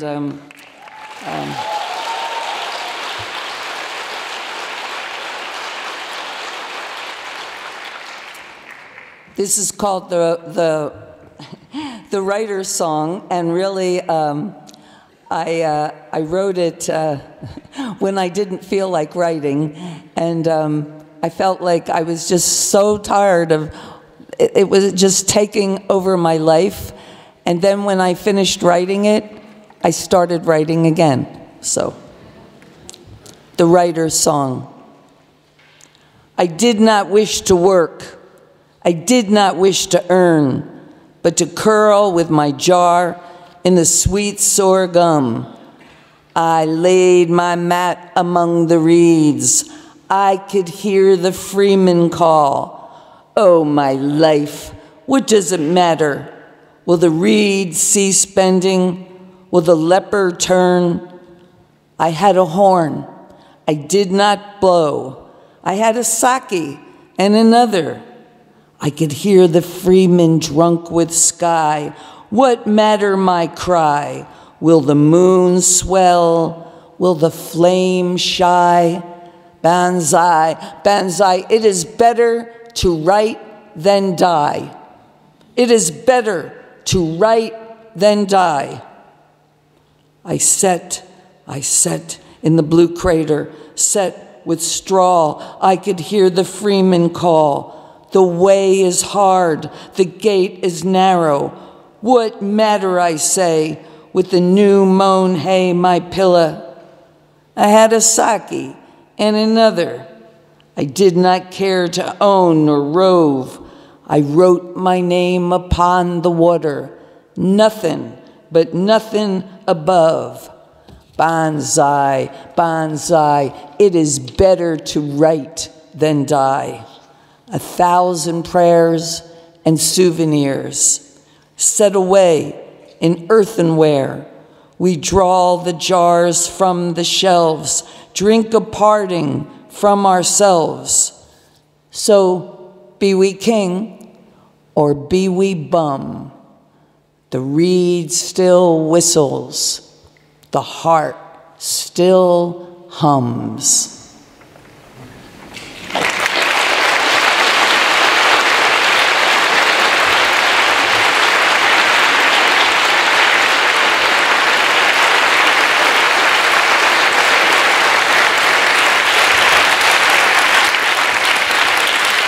Thank you. No, don't translate. It's not worth translating. I mean, the whole poem, the simple thing, it is better to write than die, you know, so. All right, so we're done.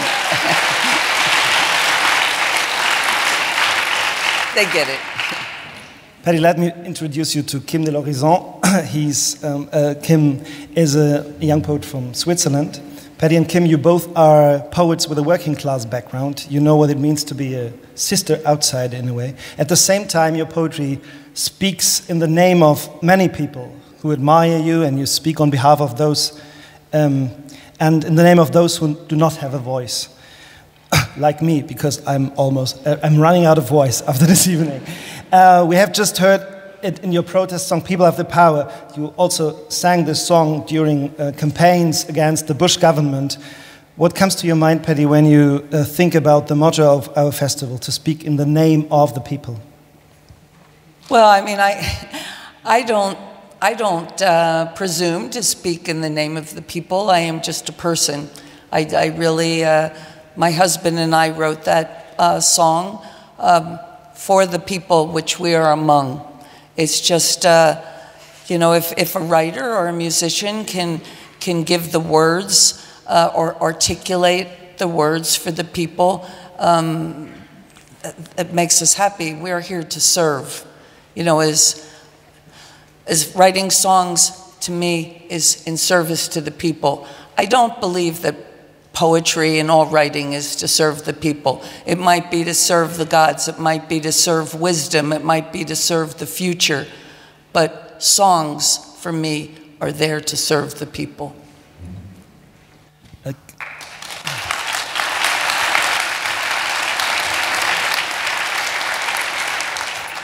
Kim, in your official biography, you claim to have enough of the me.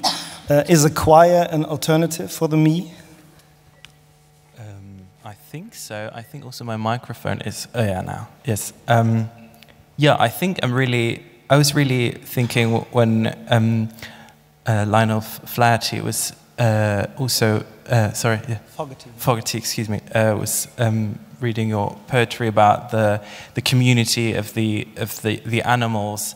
That it's really about like the human has always been, as Rosie Braidotti says, a category to exclude rather to include, and I think we really need to open up our categories, and so that's also why I was inspired by this witch tonight, or on the way here. Like she was really, like I feel like post-human. Like she was working with the hair of women, the hair of animals, which was really reminding me of your album Horses, Patti Smith, which was quite important to me when I was younger. And it was really, I felt like it's really these horses that were the witch was putting underneath the farmers that probably did wrong to her, were kind of giving power to the animals to flee out of their installments, and yeah, I was just really thinking about that. How can we give others power to flee from the incarcerations? Patti, in your new book, Book of Days, you have a poem. I think there's only one poem in it, Supplication to Nature, which refers actually to what you just have said. And I would like to end our evening with this poem.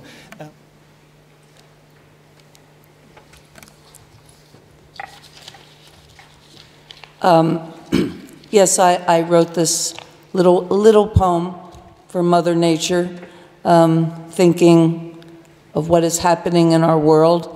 And basically, you know, you fuck with your mother, she will come and fuck you. So we've fucked with our mother quite a bit.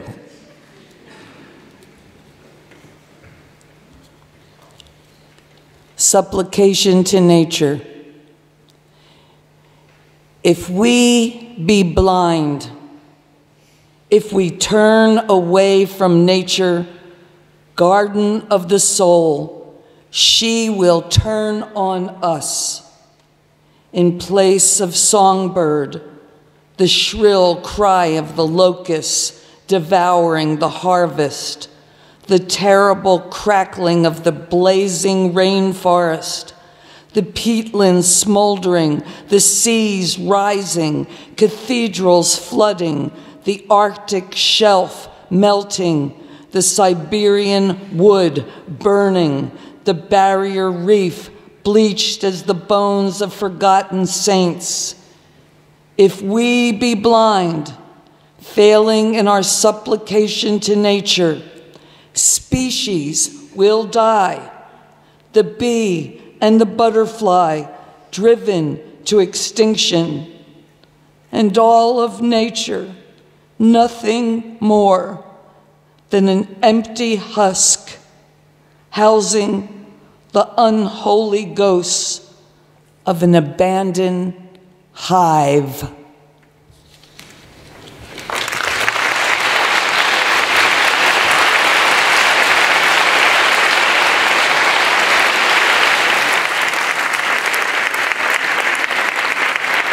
And they now will sing a very short last song for us while the photographer is doing the photographs. I am the people.